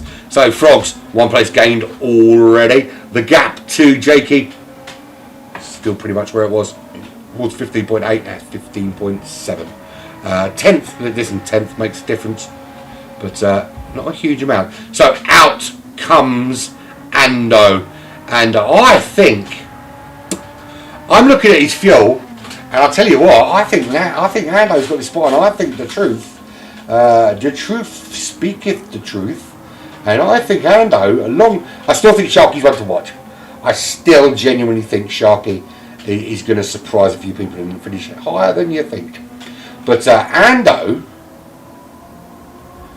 I think we've got a top 3 runner there. You know, it obviously depends on everyone else's pace when they come out. So Jakey in. It's a very, very short pit stop here, or certainly short pit straight. So the time loss between coming in, coming out, and the actual time stopped is quite quite small. So there, Jakey comes out. Well, when Frogs went in, the gap was 8 seconds. Now Jakey's come out, the gap is 1.2 seconds. So I stand corrected about Frogs. Frogs did not do enough when he was out of the pits. So basically what you needed to do when you come out of the pits was go quicker. Simple as. Who did that? Jakey did. Jakey closed that 8-second deficit down by 7 seconds when he went into the pits. It helps if you can fuel less. I think Jakey's gone right on the cusp of having enough fuel. He's going to have to just manage that a little bit. Frog's a bit more fuel on board. Doesn't have to be quite as conservative. That can make a difference, to be fair, because if he needs to give that little extra push, he's going to have that. So Bipolar, Natu, they both still need to go in. Natu currently leading this race by 3.2 seconds. He needs to pit. Bipolar Express still needs to come into the pit. Pit window still very, very firmly open, of course. Frogs. I thought he was going to hold Jakey off for a little bit longer than that, but it looks like that might not happen. Frogs regains the lead of the race. He's going to hold on to it for about 10 seconds because he regains the lead of the race. And Jakey says, that's not for you, mate. I'm having it back. Frog says, no, thank you. I've got the inside line through Druids. Can I have that back? Jakey says, you ain't taking me. I've got these soft tyres on and I'm keeping first. And keep first he does indeed. And so, Frog's already losing the lead of this race to Jakey. Very, very good racing by these drivers. Particularly, I think Jakey did a fantastic job there. And you've got to feel for Frogs because he when he went into the pits, he was the clear leader here. 8.5 seconds clear of Jakey, who was I nearly called him Apex Jakey. Nearly, I didn't, but I nearly did. He was 8.5 seconds clear. Jakey shut down that number, came out of the pits, not too far behind, and as soon as Frogs regained the lead of the race, Jakey went, that's mine, thank you, and took it for himself. So, all change out front. Jakey takes the lead. Frogs running in second. They have pit. Natu has now pit. He has gained third place ahead of Ando. But he's been a little bit brave with the fuel, I think. Bipolar Express. He's now out of the pits. He's also on the soft tyres, of course. He's 11.3 behind Ando. We've got 5 minutes. That's 5 minutes left on the pit window. Has everybody been in? I think they have pretty much. Greasy's been in. Roses has been in. Sharky, we know Sharky's been in. Cyclone Dan, the only driver not to have been in the pits. And he's 22 seconds back from Sharky. He's not having the greatest of days. This car and track combo, not to Cyclone Dan's liking, I don't think.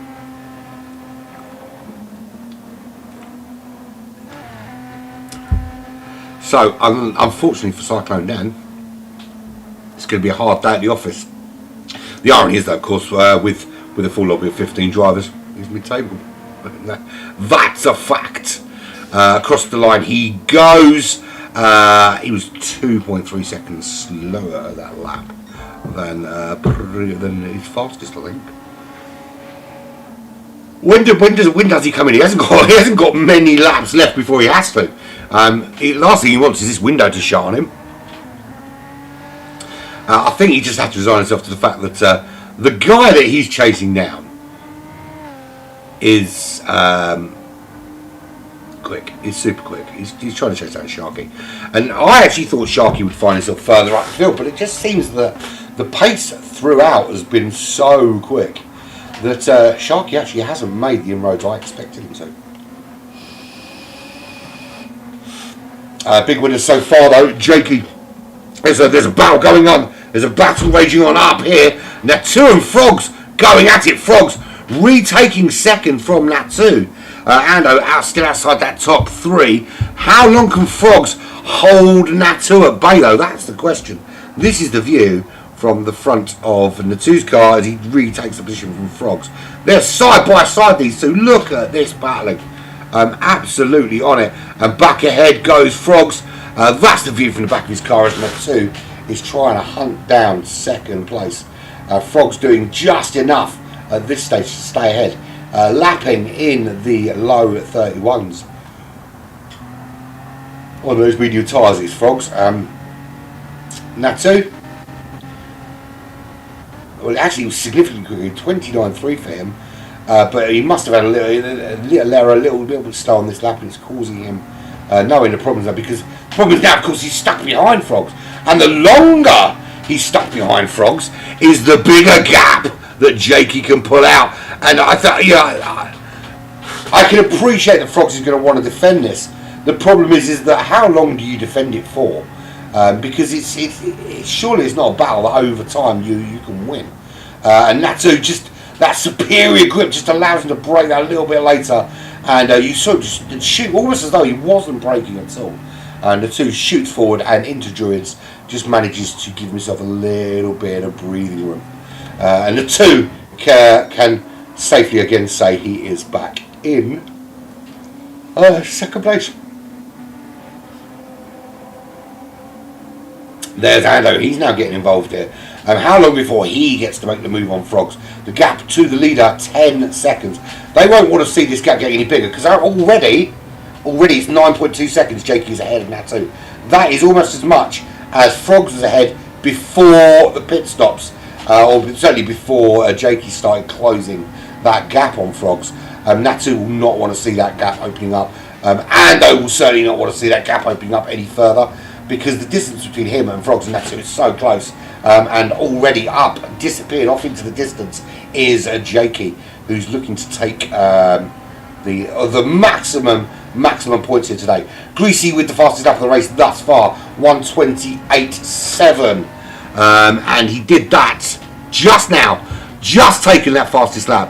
So there are drivers further back down the field that will quite happily snatch one of these positions should it become available to them.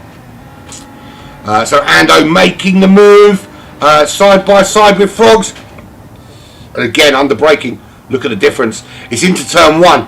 Those soft compound tyres so much better into turn 1 than the medium compound tyres, and Ando takes that third place, and Frogs can only watch as Natu, who he was battling with, disappears, and soon I think you'll see Ando likes and Nando's just opening up the gap too. And of course the next problem is when does Bipolar Express start catching him? Does Bipolar Express start catching him? Because there is a distinct gap now. You've got Jakey out in front, all on his own, 9.4 seconds, far away. Natu now 2.1 seconds clear of Ando, and while Ando was stuck behind Frogs, that gave Natu that little bit of impetus to push, and it was 29.3, which in itself is a very quick lap. It puts that 28.6 from Greasy into perspective. That was super quick from Greasy. Ando now already 1.8 seconds clear. Now he's got past Frogs. Bipolar 10.6 back. Second half of this race, Roses is not seems to settle into the race as well as he did in the first half. In the first half, it seemed to be quite dominant, and then just starting to drop off that pace a little bit. I'm leaning back in my chair and acutely aware I'm quite far away from my microphone now. I don't know how much the difference, sound difference is between leaning forward and leaning backwards. Probably should check that out. Moving down here, I think we let's do the full rundown from 9th all the way down. So Cyclone Dan, not his day today. He's still going to pick up good points. He's finishing in 9th place, just by virtue of other people just not showing up. But Cyclone Dan is 56 seconds behind Bite the Roses. Terrible lap of 1:41.3 on lap 46. That's a 10-second loss, even by medium tyre standards. If you bear in mind that, and he's shown how capable he is, 29.6 on those softs. Maintaining that pace it would be a significant difference, but yeah, 10 to 12 second loss on lap 46, which would essentially, that would have him ahead of Sharkey right now. So Sharkey essentially gifted 7th place because he's now 12 seconds ahead. And I'll tell you what, with Sharkey's pace, it's going to be incredibly difficult to catch him. Sharkey chucking in the high 28s there, not far off. In fact, only 1/100th of a second, or 1/10th of a second slower than Greasy's fastest lap, which was a 28.687. But the gap, of course, to Greasy is 10.2 seconds. So even if he is, he's going to need to get a second a lap faster. I think half a second a lap faster is enough to catch him. And of course, I need to do this because the pit window is now closed. Yeah, it is now closed. We can turn it off. In fact, pay attention to that, mate. Pay attention. Create a nice little button and then forget to use it. Yeah. Now, is Greasy going to keep putting in laps like that 28.6? He's just gone purple again. So I think the answer to that question is a resounding yes, he is, because he's still doing it. Is he going to improve on that lap now? We're about to find out. He's 3.6 behind Bipolar Express. Bipolar Express has got quite a big gap to make up on Frogs, which is no, the gap was 11 seconds. Remember, oh my days is the only expression really. Bipolar Express absolutely on fire. Look, whatever Greasy can do, I can do better. I can do anything better than you. And then Greasy will say, no you can't, yes I can, no you can't, yes I can. But we'll see. We will actually see if he manages to do it.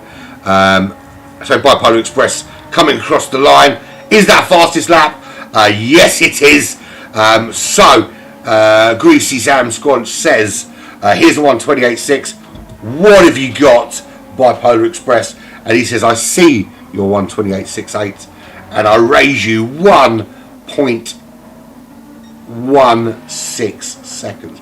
Not 1.16 seconds, sorry, 0.16 seconds. Maths only really works if you do it properly. Right, so Jakey leads the way. 9.9 seconds is his lead of this race.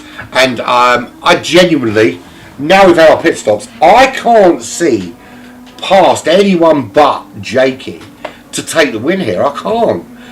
Jakey's been impeccable. He's made 2 great overtakes, been in the right place at the right time. When the pit window opened, just turned on that pressure, turned on that pace, knew what he needed to do, closed that 8-second gap that he was behind Frogs, made the pass on Frogs really early, and just allowed everybody else to get caught up battling with Frogs to give himself a lovely juicy almost 10-second gap. We are 1 hour 15 Great British minutes into this race here at Brands Hatch. This is the GT Champions World Cup, season number 5, round number 5 at Brands Hatch in the BMW M4 GT4. This is Division 1. These are the elite of the GT Champions World Cup drivers, and just 9 turned out for this mid-season race, and it is bang in the mid-season because everything from now on means we are coming towards the end. I mean, it's going to be horrible to think we're already halfway through, and time is running out, and I don't like it. I don't like it at all. I think we should do GT Champion. It should be an annual tournament, and you do a race every 2 weeks for an entire year. So we have every other week off. But we race 26 races a year, 26 different cars, 26 different racetracks. We whack in some GR2s and some GR1s, just for a little bit of a doozy. We stick a GRB in there every now and again, and we just let these guys duke it out all year round. and they can have essentially a month's worth of drop rounds, so 2 drop rounds over the course of the 12 months. And they have to race on Christmas Day, just to entertain us after we've eaten some turkey.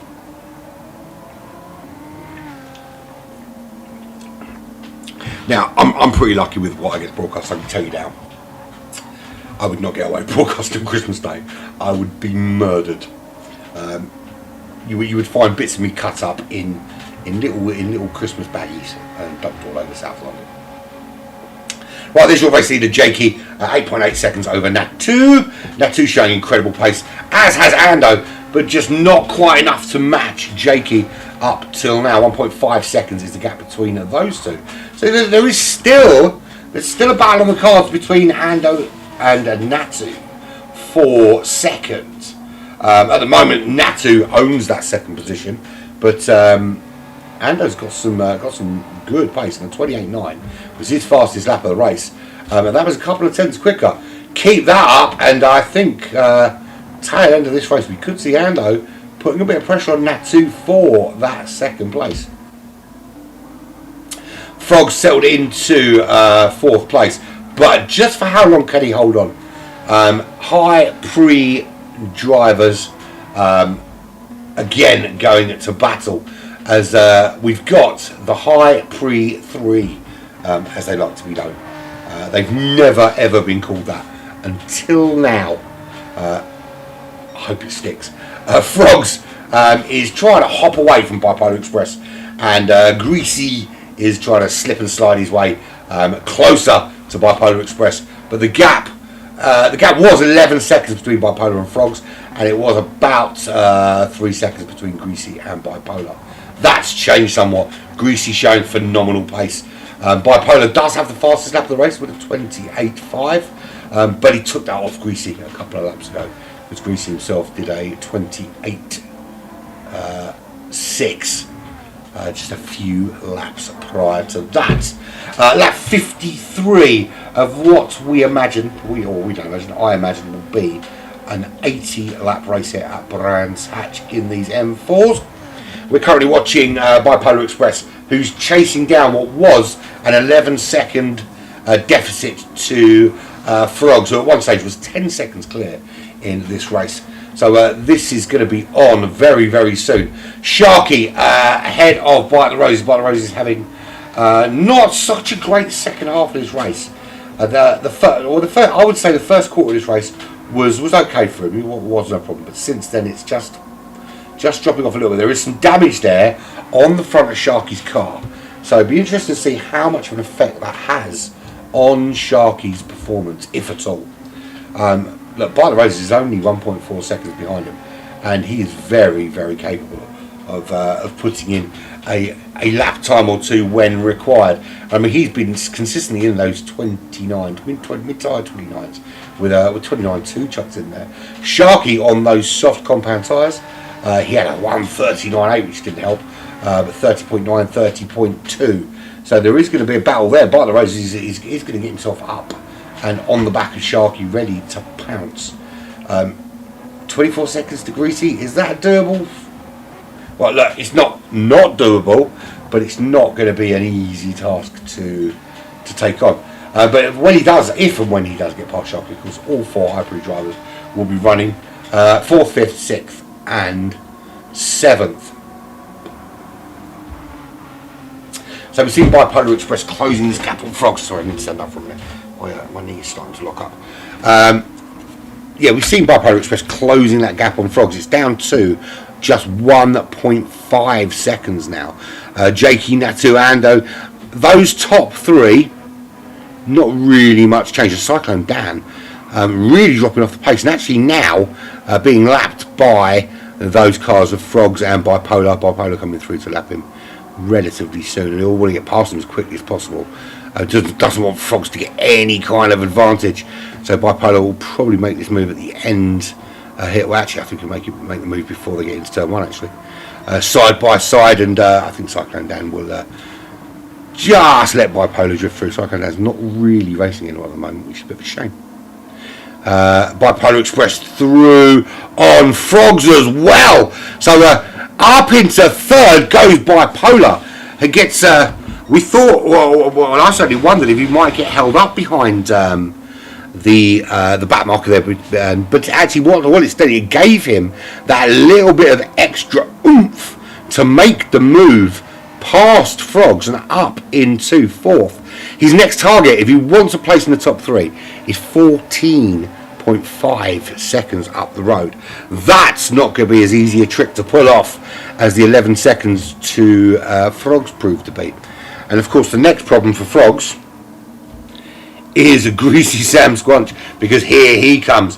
And if we look on board from that perspective, that's the battle right there. Is he going to get the same little toe from Cyclone Dan that we saw being picked up by Polar Express, that almost slingshotted him past Cyclone Dan and continuing on past Frogs? And it's very possible, actually, with how close he is now, that's a distinct possibility. He can use that kind of slingshot action to make the move on Frogs here. So here he comes. He's past Cyclone Dan, or at least he will be when they get into turn 1. He's got the run on Frogs. Don't think he's going to be close enough to take on that move. As we can see just ahead now, Bipolar Express already pulling out a bit of a gap. Frogs is going to have to defend through Druids. Greasy can take a much tighter line on those soft compound tyres, and he's run out of Druids. Although round the outside he makes the move, and up into 5th goes Greasy, and Frogs is now just starting to drop down through the pecking order. He went into the pits half an hour ago. He went into the pits pretty much, just under half an hour ago. He was leading this race by 8.5 seconds, and just that different tactic, and it's dropped him way down into 6th position. There's your race leader. That is Jakey of the Apex Racing team. But that gap, we said Jakey was going to be all over this. He had an awful lap 54. He crashed, and that has brought this man, Natu, right into the frame. Can Jakey regain his composure and get back up to pace before Natu pounces? Certainly, I'll tell you that. I mean, look, Jakey's quick, but you make a mistake, and you get under pressure, Jakey. And here comes Natu having a look up the inside. Jakey just got enough pace round the outside of Druids to hold Natu at bay, but he smells blood, does Natu. 1.6 ahead of Ando. Can Ando, while this battle rages, while Jakey is holding up Natu, can Ando get himself involved here? Make it a 3-way battle for the lead of this race. On lap 57 here, we have 35 minutes left of this 2-hour endurance race here. GT Champions World Cup Season 5, Round 5 at Brands Hatch. I'm your host, of course, Pirate. Unmistakable tones of Pirate. So, like you didn't know already. God, I love doing Division 1. This stuff's so good. Division 2, I love you too, and I'll see you very, very shortly. So Natu putting significant pressure on Jakey. Ando doesn't seem to be able to match the pace of these two out front right now, and the fact that we've got this kind of battling at this stage of the race is absolutely phenomenal, and no one giving an inch nor a mile to their opponents, but they are giving a lot of respect. It's been an incredibly clean race. No real problems to speak. Although saying that, Natu gets a little bit elbowsy through turn 1. Now, was that wasn't a push to pass in the full sense of the expression, but was there a little nudge that helped him turn and just unsettled Jakey? If Jakey thinks so, Jakey can put in a steward's inquiry, of course, and have it looked at. For me, I haven't necessarily got a problem with aggressive driving in such a way. I think if you're both of this kind of capability, you can handle that quite well. That said, it's a contact sport, but only a limited contact sport. Did Jakey gain a bit of an advantage there? possibly. But then it could just as well have been no touch at all, and it was just a little bit of lag, a little bit of net code. Who knows? 1.4 seconds. This is the lead for Natu right now after that pass on Jakey, who is 1 second clear of Ando. Has it pushed him into the loving arms of Ando, and Ando will be able to put a challenge on the back of Jakey? That'd be interesting, an interesting battle. Can this become a three-way battle for the lead between these guys? Can these guys bunch back up again and give us some more battling later? 1 minute 27 seconds into this 2-hour race. We're about to move into the final 30 minutes here at Brands Hatch. Let's pretty much sit back down again. Racing's good today. Very, very good. Yeah, it's going to be rough, Paddy. You're absolutely right. Being on those tyres at this stage, absolutely correct. It's going to be rough. But, you know, it is what it is. There's no way that they didn't. These guys didn't run every possible scenario for this race and see how it works out. I think that he was kind of hoping. I think he was kind of hoping that he would have a much bigger gap come the pit stops. Bearing in mind that he was starting at the front of the grid, I think we kind of expected to be able to pull away, but it just wasn't so. The loss between the soft and the medium tyres wasn't as great as he would have hoped.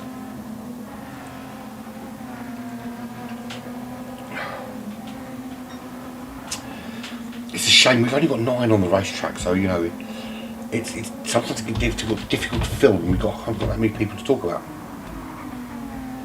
There is Cyclone Dan. He's running in 9th position. He is a whole minute behind Bite the Roses, who's not actually himself having the most wonderful of races himself. It didn't start out too bad, but it has progressively got a little bit worse for him, lap after lap, particularly as we go into the tail end of this race. And he's found himself making mistakes. And when you when you get to the stage where you overpush, this is when mistakes do creep in. He's been putting in very steady mid 29s without too much of a problem, and then just gives it that little push and bang, 36.1, and you lose all that time you gained, just gone. I'm a big advocate of driving not quite at your full pelt all the time, and trying to ensure that you're not making the mistakes that see you off the racetrack. Of course it's easier said than done. You know, when you're sitting in 8th place, you want to be trying to close. Gap to Sharky, 8.1 seconds, and there he is. 22.5 seconds is the gap to Frogs, as Greasy makes his way past him as well.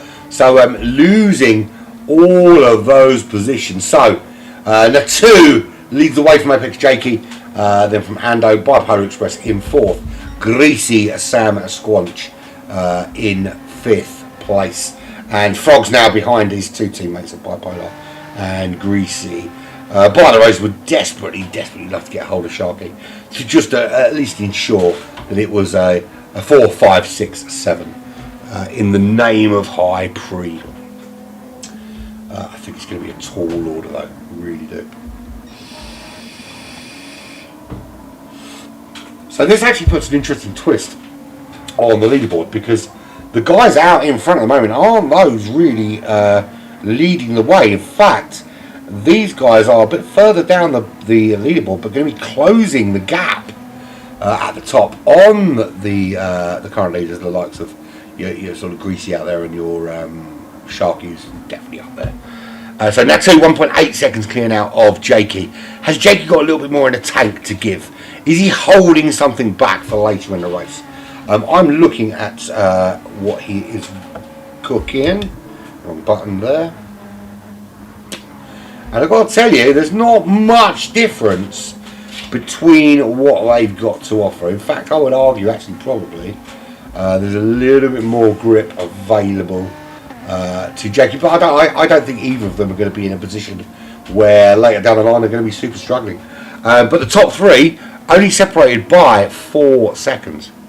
Very easy for anything to change over the next 30 to 28 minutes, essentially. And we're looking good for a quick interview before the broadcast starts. I do want to have a wee in between, that would be quite useful. So Bipolar Express, his next target is trying to find a way into that top 3. To do that, Ando's been doing low 29s for the most part. Not really significantly quicker than Bipolar, but I think it's about the same. So Bipolar essentially needs about 50 odd laps of just going a couple of tenths quicker every time to catch him, and I don't think that's likely to happen anytime soon. We're on lap 62 of what we think will be a roughly 80 lap race. Race leader is Natu, leading from Apex. Jake, I've done it again. Jakey, he's just Jakey. He's from Apex and he's just Jakey. Ando running in 3rd. Nice splattering of nationality across the top 5. A different nation in every position across the top 5. This is truly an international event. Truly. Bipolar Express running in 4th, and Greasy, who's got past his teammate Frogs, is up into 5th place to round that out, gap being 12.3 seconds for the pack. I actually want to have a look from Jakey's aspect, because he is closing on the 2, but at the moment not enough for me to say that he's definitely going to catch him, because the 2 showed some great pace, and we say that as Apex, sorry, I'll just call him Apex Jakey. The more I try not to do it, the more I seem to do it. It's like I've got racing driver Tourette's. Jakey just put in a purple first sector. Excuse me. Maintain that pace, and I think we could see a little battle against Natu pretty soon. And Jakey might be picking up the big points today.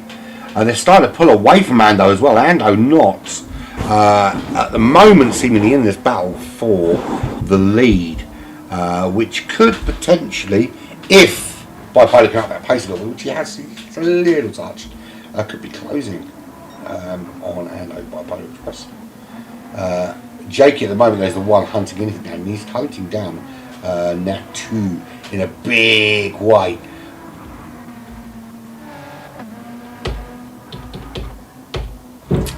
There is Cyclone Dan. He's just been lapped by Frogs of Hyper Racing Race City. Cyclone Dan, of course, of OGR. Joyce's is on lap 63. He's 52 seconds clear of Cyclone Dan, but his next target up the road is Sharky, and that's 22 seconds. And to be fair, looking at how much he's pushed on his tyres, I think he's going to have to resign himself to a bad day at the office and take those points for 8th and be grateful, I think. Of course, unless there's an error up front, we don't know, do we? Anything can happen. So there is Sharky. I genuinely thought we were going to see Sharky make some crazy charge through the field, but I think it just goes to show just how fast these guys are and just how close in pace they are to each other. You know, it just takes one little error, one little mistake to completely flip the running order on its head. But I don't think any of them would struggle in the first 3 positions pace-wise to those around them at the moment. Of course, apart from Fox, who's on a completely different tyre strategy. And actually, it looks like Cyclone Dan's catching him a little bit. Maybe to try and unlap himself.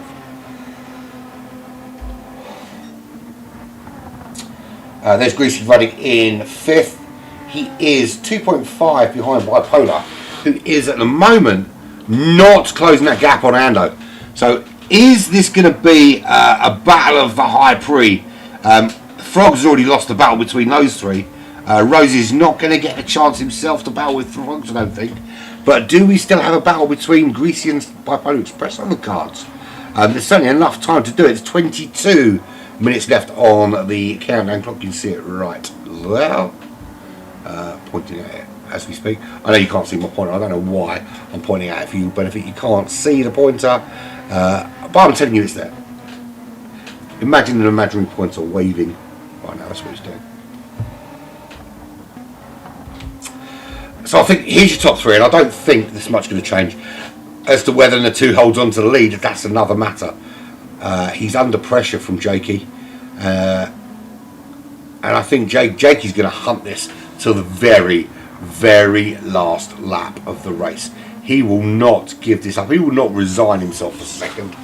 The guys that race in Division 1, they're out for blood every time. They want to win every time, and there's no way that Jakey sees the back of the two's car in first and just thinks, you know what, it'll be quite nice today. Second. No, that's not a conversation he's having with himself. The only thing he's concerned about is, what do I have to do to rein in that 1.4 seconds that I've got to catch the two ahead of me. That's all he's interested in. That's his view. That's what he's looking at. I don't know whether he's looking. I don't necessarily know that that's the view he uses. It could be that one. Could be that one. Could be that one. It's most likely going to be that one or that one. I thought. But that's what he's looking at. That's the target he's chasing down. He can see the target. He knows what he wants. He knows who it is he needs, and he knows what he needs to do. And that is close that gap. Take that 1.5 seconds. Turn it to 1.2. Turn that 1.2 to 9 tenths, 8 tenths, 7 tenths, 5 tenths. And then you can start thinking about, okay, where do I make this move? Do I put a cheeky dive up the inside? Do I wait until the final lap? Do I get this move done straight away? And to be fair, all those calculations are going through his brain right now. He already knows what he'd like to be doing when he does catch the back of the two. Whether he catches it or not is irrelevant. The plan's already going to be made. If it turns out he doesn't catch them, then plan B.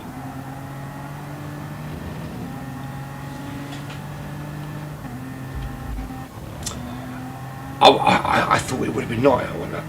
It still, you know, I thought it wouldn't have changed my mind. I still think it would have been nice for Bipolar Express to have caught the back of that front three, to be giving Ando something to think about. With 20 minutes left, it's a very tall order for Bipolar Express to be closing that gap on Ando. So I actually think our post-race interview is going to be Natu, Jakey, and Ando there in third place. I was looking at his name, right, and I knew what his name was, and it just wasn't coming back to me. I'll tell you what, the time, this is really starting to set in now. Where are we at? I don't know where Brian's at. Right, that gap was 1 minute by the roadies. Dan has found a little bit of pace from somewhere, Cyclone Dan, because the gap that was 1 minute to bite the roses is now down to 47 seconds. It's still a long, long way to go. I'm not suggesting by any stretch of the imagination that this is some kind of epic chase down of the century, but it's good to see that Cyclone Dan is starting to find some additional pace to close that gap, and maybe, just maybe, we can see all the cars finishing roughly about the same kind of time.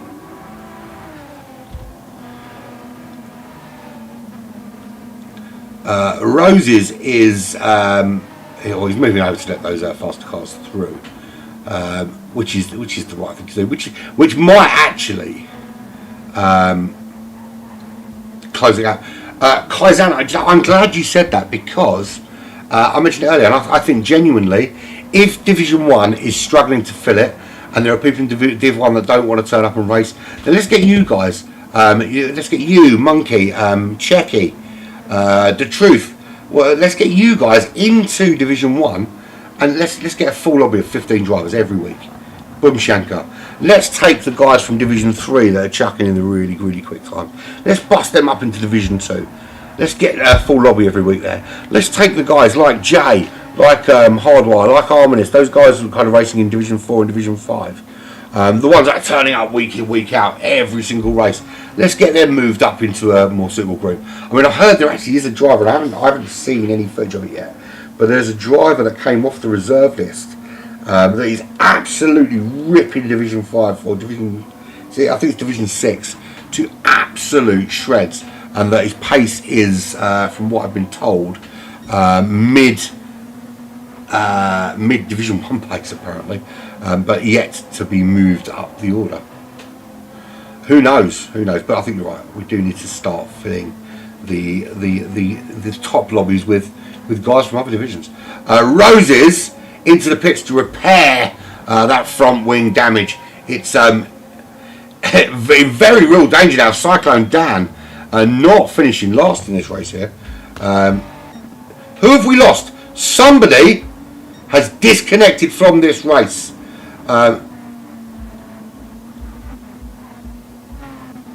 Have we lost Bipolar Express? What happened to Bipolar Express?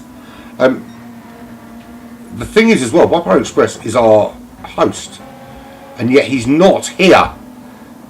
Something very, very wrong is afoot. I didn't see him leave the lobby. Something very, very wrong is afoot. How do we manage to maintain the lobby with no Bipolar Express in it? That's the big burning question. Cyclone Dan off the racetrack. He's a big opportunity to catch and overtake Bite the Roses. Gone with the dust. He just kicked up coming through turn 1. Where has Bipolar Express gone? Fastest lap of the race with a 1:28.5, and poof, he's disappeared into thin air. And he's the lobby host. He's the lobby host, and we're still here. Which is how's that work? Is this something that that really needed fixing by people? They've done that. If the lobby host goes, somebody else is still host of the lobby. How's that work? Who knows? Anyway, Natu leads away 2.5 seconds. Excuse me, seen the danger from Jakey and has opened that gap up just a little bit. Doesn't want to get caught. We've got 10 laps basically remaining in this race. 10 laps for Jakey to find 2.5 seconds. 10 laps for Ando to find 5 seconds. 10 laps for Greasy to find 14 seconds. And I give it a little laugh. I'm not suggesting that Greasy isn't quick enough to do it. I'm suggesting he hasn't got enough time to catch 14 seconds worth of time in 10 laps. Frogs now comfortably in 5th, having we've lost Bipolar Express for I don't know what reason it is. I don't know how we lost him. I don't know why we lost him. All I know is that he's no longer on this racetrack. Hope everything's okay and there's no big problems. But we somehow managed to retain the lobby, so I can only assume that he's had to kind of quit the race but not leave. Or is there some sort of bug that's hiding him from me? Has he climbed in somebody else's car? It actually reminds me of there was a Scottish doctor, a doctor of all people, who won. There was like an ultra marathon. It's like a few hundred miles or something crazy, and she got awarded the win and all that kind of thing. But a couple of competitors were a bit suspicious, and they checked her, like the run tracking monitor that she had, and it turned out that she took a car journey for about 3.5 miles or something. I mean, it's not huge in the scheme of the race. It wasn't a huge amount of time, but she got a lift basically for about 3.5 miles of the race, which was enough to put far enough ahead to win the race. You couldn't make it up. You're gonna go to all that effort to enter a race where you have to run that far, and then not even bother to do it properly. I mean, Christ on a bike, you have to be a special kind of stupid to think that wearing a track you're going to get away with that. Maybe that's what Bipolar's doing. He knew he could win the race, so he's morphed, and he'll reappear on the racetrack in a few laps' time, somewhere ahead of Nat2. He is out. I don't understand how he's out, and we still have the lobby. That's what I don't understand, because Bipolar was the lobby host. That's what I'm a bit confused about. So Nat2 leads by 2.9 seconds from Jakey of the Apex Racing team, and we did for a time think Jakey might have the pace. We certainly thought Ando was showing some signs of potentially nicking the win here, but at the moment Ando's struggling to make any inroads into Natu and Jakey out in front. Greasy is 14 seconds back in 4th place. I think we can rest assured that the top 3 is going to be the final top three, that we're not going to see any different, unless of course something drastic happens. Frogs, who led the entire first hour of this, or first hour of the race, because he popped to the pits just before the hour was up. So the entire first hour, Frogs led, but despite starting on the softer compound tyres, he couldn't get that extra gap he needed. Now, and look, the reason he started on those soft compound tyres is purely because he felt that he could build a gap. But the actual time loss between those faster guys like Natu, like Jakey, Ando, Greasy, and Bipolar when he was here, on the medium tyres, wasn't as big as Frogs was hoping, and he didn't build a nice big juicy gap from them, and they just caught him. They caught him. And the two did and Jakey and Ando did a fantastic job closing up the gap. It's actually Jakey did all the hard work, to be fair. Jakey was 8.5 seconds behind when Frogs went into the pits. By the time Jakey came out, he was only 1 second behind. Yeah, you can, of course, mate. You can join me for the end of comms. Let me give me a sec.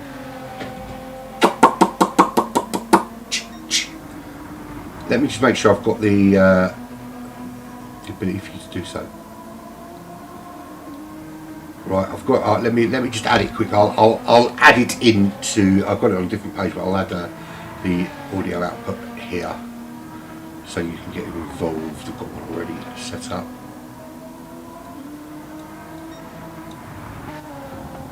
Audio output. Let's open that up. Let's jump into. Where is it? Where's it gone? GTC-1 interviews.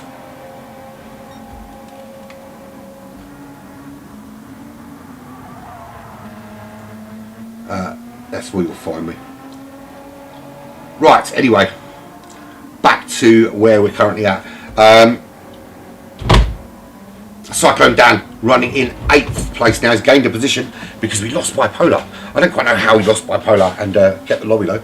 Awesome though, awesome. Bite the Roses running in 7th position, and he's I thought he was making a challenge on Greasy there, but he can't possibly be because they are a few places apart. Greasy, he is getting close to Greasy actually. He's finding a bit of pace again towards the end of this race, and potentially unlapping himself. He's quite within his right to do so, but you don't really want to be compromising your teammate while they're doing so, of course.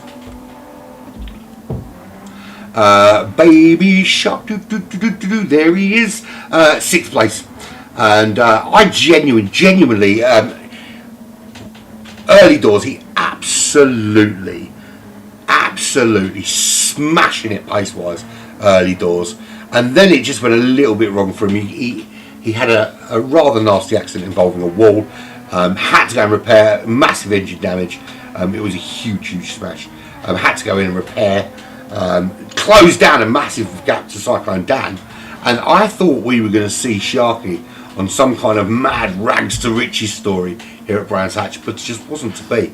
The pace has just been relentless from these front runners. There is Frogs. He was the leader for so long. I think he's going to have to resign himself to a comfortable midfield finish there in 5th, 32 seconds behind his teammate Greasy. Greasy 14 seconds back from Ando, who's running out the top 3. But this is a bad action. He's still, I was going to say still raging on for first, but it's not. That gap now 7.4 seconds.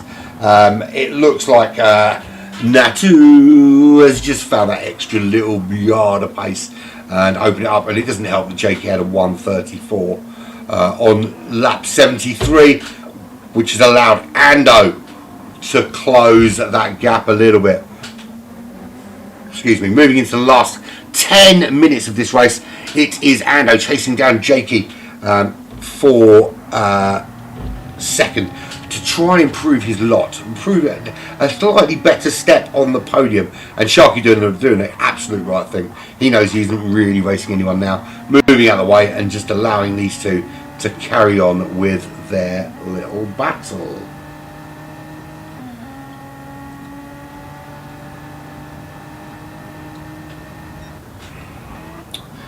Do we think Ando's going to catch Jakey, or has Jakey got just enough to stay ahead? I mean, personally, for me, I think there's just enough there in Jakey to do it. You know, if he has another little slip up like he did a couple of laps ago, that could all change. Of course it could, but I think the early pace we saw from Ando, where he just looked so much quicker than everybody else, seems to have settled into a quite rhythmic low 130. Jakey, that anomaly aside, he's been doing low to mid 29s. No, I wouldn't write him off at any stage. And let's face it, if we look at Andy, he hasn't put in the last 9 laps, he hasn't put a foot wrong. Been fully switched on and consistent. Whereas Jakey, he had that 134.1, which isn't helpful. Lost some time there.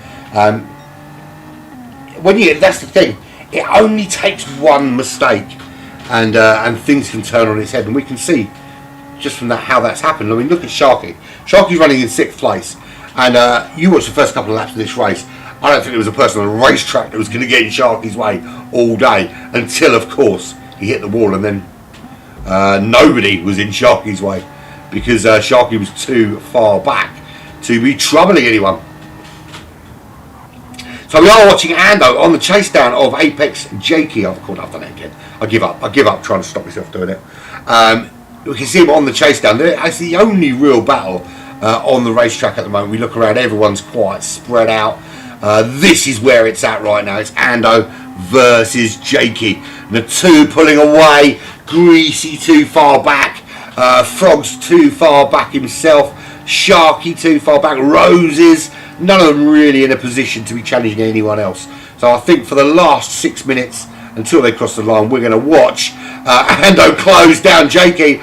Do we have to wait the full 6 minutes? Because that's a really good run out of the final corner as we head down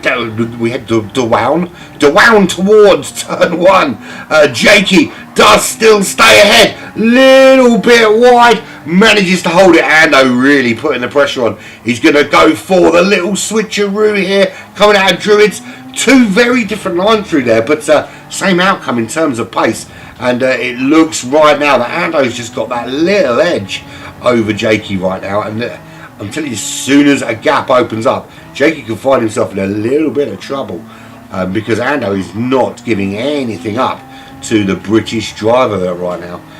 Here we go, a little bit of slipstream. It's not going to have too much of an impact. By the time it's had the impact you desire, you're into the braking zone and the chance is gone.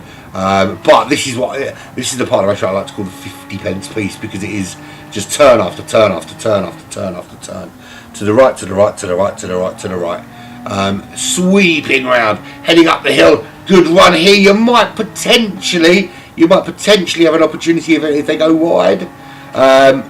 Really good run out of there. Does he try the old switcheroo again here? No, but it's a difficult part of the racetrack to make an overtake unless there's a mistake. That's your penalty line. And interestingly, I don't remember anyone serving a penalty today. I don't think I've seen anyone serve a penalty through there.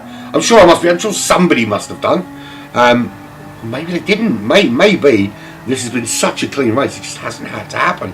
So, good run for Ando this time. Can he make the move on Jakey? Or again, is Jakey just planting that car exactly where he needs to? Up towards Druids. Under braking, is there an opportunity? Takes the inside line, under braking. Ando makes that move up the inside. They do touch. I don't think it really had too much effect on the outcome there. But I think just out of I think courtesy more than anything else, Ando gives that position back only to have another go. It's almost like Cristiano Ronaldo running at you with the ball, doing a couple of step overs, then letting you get back in front of him again, so he can do it all over again.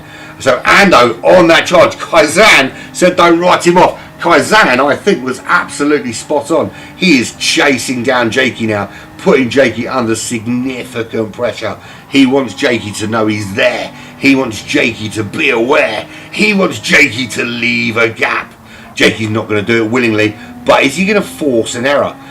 Is Jakey looking at the clock and thinking, come on, come on? I'm looking at the fuel situation. They're both in the same boat. I don't think it's an issue. I don't think at this level it's a mistake that either of these drivers are going to make. But you never know. You know, when you plan for one thing and then at the end of the race what you're actually doing is heavily defending, heavily attacking, it could potentially cost you something. Was that Ando's last chance? Because he's a bit further back now. It looks like Jakey weathered the storm quite well and hasn't got to deal with quite so much pressure into turn one this time. Getting a sore throat while we're talking. They both go incredibly wide out of turn one there, as wide as they dare. Again, not an opportunity to Druids there. What phenomenal racing right to the line from these two. Jakey holding Ando off, and hopefully finding a way to keep him behind him for his perspective, and obviously from my perspective because he's a Brit, I'm a Brit, you know, we love to see our Brits do well. Everyone else lost us it fail, and of course Ando's a colonial. No, I'm joking, Ando. Of course you're a free man. So last opportunity for chase down. It's this lap, then it's one more, and if he hasn't got the job done by then Jakey takes the second step of the podium, and Ando will have to settle for third. Here we go. This is where he needs to get a good run so he can get a run on him into turn one. Get a good run here. You potentially got an opportunity here around the outside to close the gap. Switcheroo for the inside. Got the little way. That's a really good run. This is probably one of the best opportunities he's going to have, and it's probably going to be the last opportunity he's going to have. As the two on the last lap, we do want to watch him cross the line first, but we don't want to leave this battle to chance. And there's a switcheroo. He's got the inside line heading towards Druid. Is Ando going to steal this? And he goes too deep into Druids, and Jakey takes back that second place, and I think the chance has gone awry. I don't think Ando is going to get another opportunity.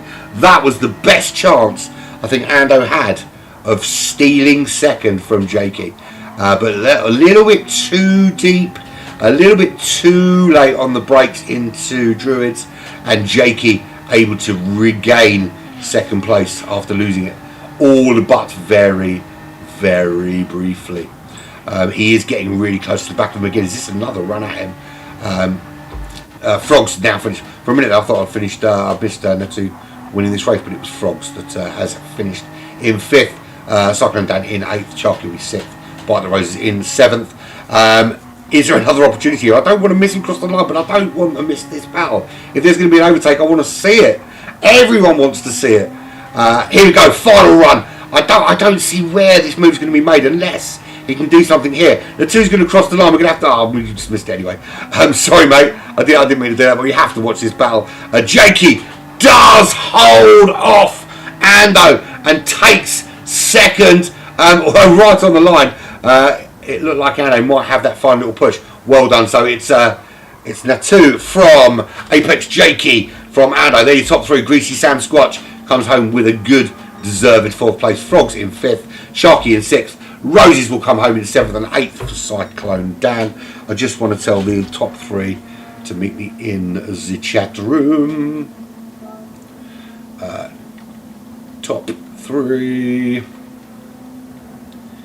in GTC-1 chat.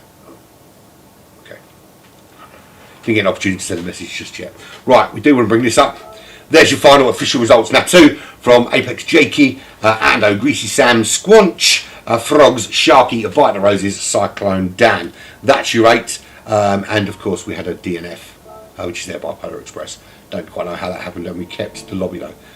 Awesome. Thank you very much. Let's move very quickly on to some interviews. Right, I'm going to go and find some people to speak to. Back very, very shortly.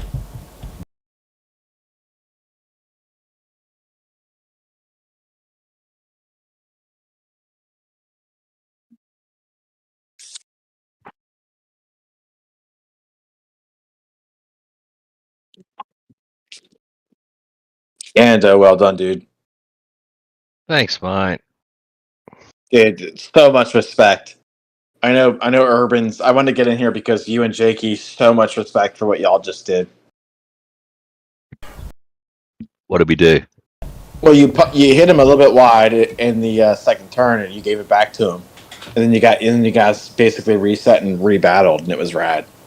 I literally, I was going to say that's when you're racing with this kind of at this kind of level. To have that foresight to go, you know what? I'm prepared to sacrifice second place that I've just taken because I felt that I hit him. That's exceptional sportsmanship. Exceptional. Urban, are you live right now? I am live, absolutely live right now. Okay, I'm gonna get out of here because I did not podium. I just tried to hop in here to say respect to. Don't leave. I want to know how you managed to get disconnected and not lose the room. I just went to the pits because I had to pee like real bad. Oh. I thought you disconnected. I was about to pee my pants. You guys don't understand. I'm 40 years old. If I don't get enough urine and pee before the race of a 2-hour race, I'm gonna pee my pants. Nothing too exciting. I thought we discovered a new loophole. Okay, right, lads. I've got to make this quick because no. I just wanted to say, really, I mean, Ando and Jakey had a great battle, and Ando and Jakey show my respect. Plus, I just want to say, Natu just fucking did great. Pardon my French. She just did an awesome, no mistake race. But my favorite thing was I came back from the bathroom, and Ando and Jakey were just on it and battling. It was so good and so rad and so respectful. Yeah, that's what racing is. That's my big thing. I just want to say that's what racing is, guys. I'm out of here. I was just so happy to see that and so happy to see that respect. That was just so good. Cheers, man. Cheers, man. Nice, awesome. Fast slap too. Yeah, right, lads. I've got to make this quick because I've got to go and do Division 2. Well, what can we say? I mean, when Frogs disappeared off up the road, 3 seconds clear at the end of that one, I genuinely thought Frogs has got this. What about you guys? What were you thinking when you saw him just disappear? Stick to the plan. Okay, is that a question for me? For all of you, really. Stick to the plan. He's obviously on the softs, so let him go. So obviously, it was a really clever. I don't know if Jakey's got. He's on mute by the looks of it. You there, Jakey? Yeah. Really, I don't know how you did it because it didn't look like your pace was that much quicker than his, but he went in obviously really early, Frogs, and you somehow managed to close an 8.5 second gap to something like 7 seconds. You closed that down to 1.2 seconds. So when you came out the pitch, you were only 1.2 seconds behind him, and really put pressure on him early on. And I think he regained the lead. I think I worked it out as about 20 seconds he'd regained the lead for after the pit stops before you took that first position from him. Yeah, I fuel saved as much as I could on the first stint. It was pretty easy, to be honest, around this track. Jackie was almost reverse splitting it in both stints. He was gapping me at the end of the stint, so he's obviously looked after his tyres and fuel perfectly. He's been able to put the hammer down at the end of his stint, whereas we were all sliding around. That was pretty much the plan. I don't know how much you saw of what happened to Sharky. He was absolutely. I've got to tell you, the first couple of laps, he was on it, man. He was so quick, and then he had a little accident. Well, I say a little accident. He smashed the shit out of his engine, for want of a better expression. And kind of took him out. I'm sure you guys breathed a bit of a sigh of relief when you saw that Sharky wasn't on the charge anymore. Well, he was revving the car out, so I wasn't really concerned about him. He was going to lose 20 seconds to us in the pit stop. I believe he was revving the car out. I love the fact that you guys are thinking down to that much detail about everyone else on the racetrack. It's absolutely brilliant. But no, I just want to echo what Bipolar said. That final run-in, and I do apologise, Natu, for not seeing you cross the line. The battle behind you was so close. But it was so respectful that at no stage did I feel that either one of you was going to kind of cross the line, like, you know, just go beyond the realms of keeping it completely and utterly fair. Brilliant, absolutely brilliant from both of you. Yeah, Jakey and I have raced a lot before, so we know each other. And to be honest, I wasn't going to make any bold moves when he had led most of the race. So, you know, my hat's off to him. He put his car in. He had the track position, which is very important around Brands Hatch. Yeah. And he underfueled, he short fueled, and did beautifully with his tyres. So well done, Jakey. And one thing I will say, Ando, is when the gap was relatively big, and I was kind of, okay, I think this is going to be the top three. And Kai Zan's jumped on the chat and gone, don't count Ando out. he's not done yet. And yeah, no, absolutely right. He was spot on. Thanks, lads. It's been. I wish I could do Division 1 more, but I'm not allowed. I'm going to go and catch up with Division 2 now and get that underway. Great racing from you guys, and I will see you guys about very, very soon. Cheers, guys. Yeah, take care, pirates. Catch you later. Take care, Rambo. So there we have it. All done and dusted from the top three. That was pretty damn good, that race. A really good finish. All that's left for me to say is thank you very, very much for joining me. I has always have been Urban Pirate, and this has been the GTC World Cup Division 1. Finished and done and dusted. I'll see you back here in about 10 minutes for Division 2.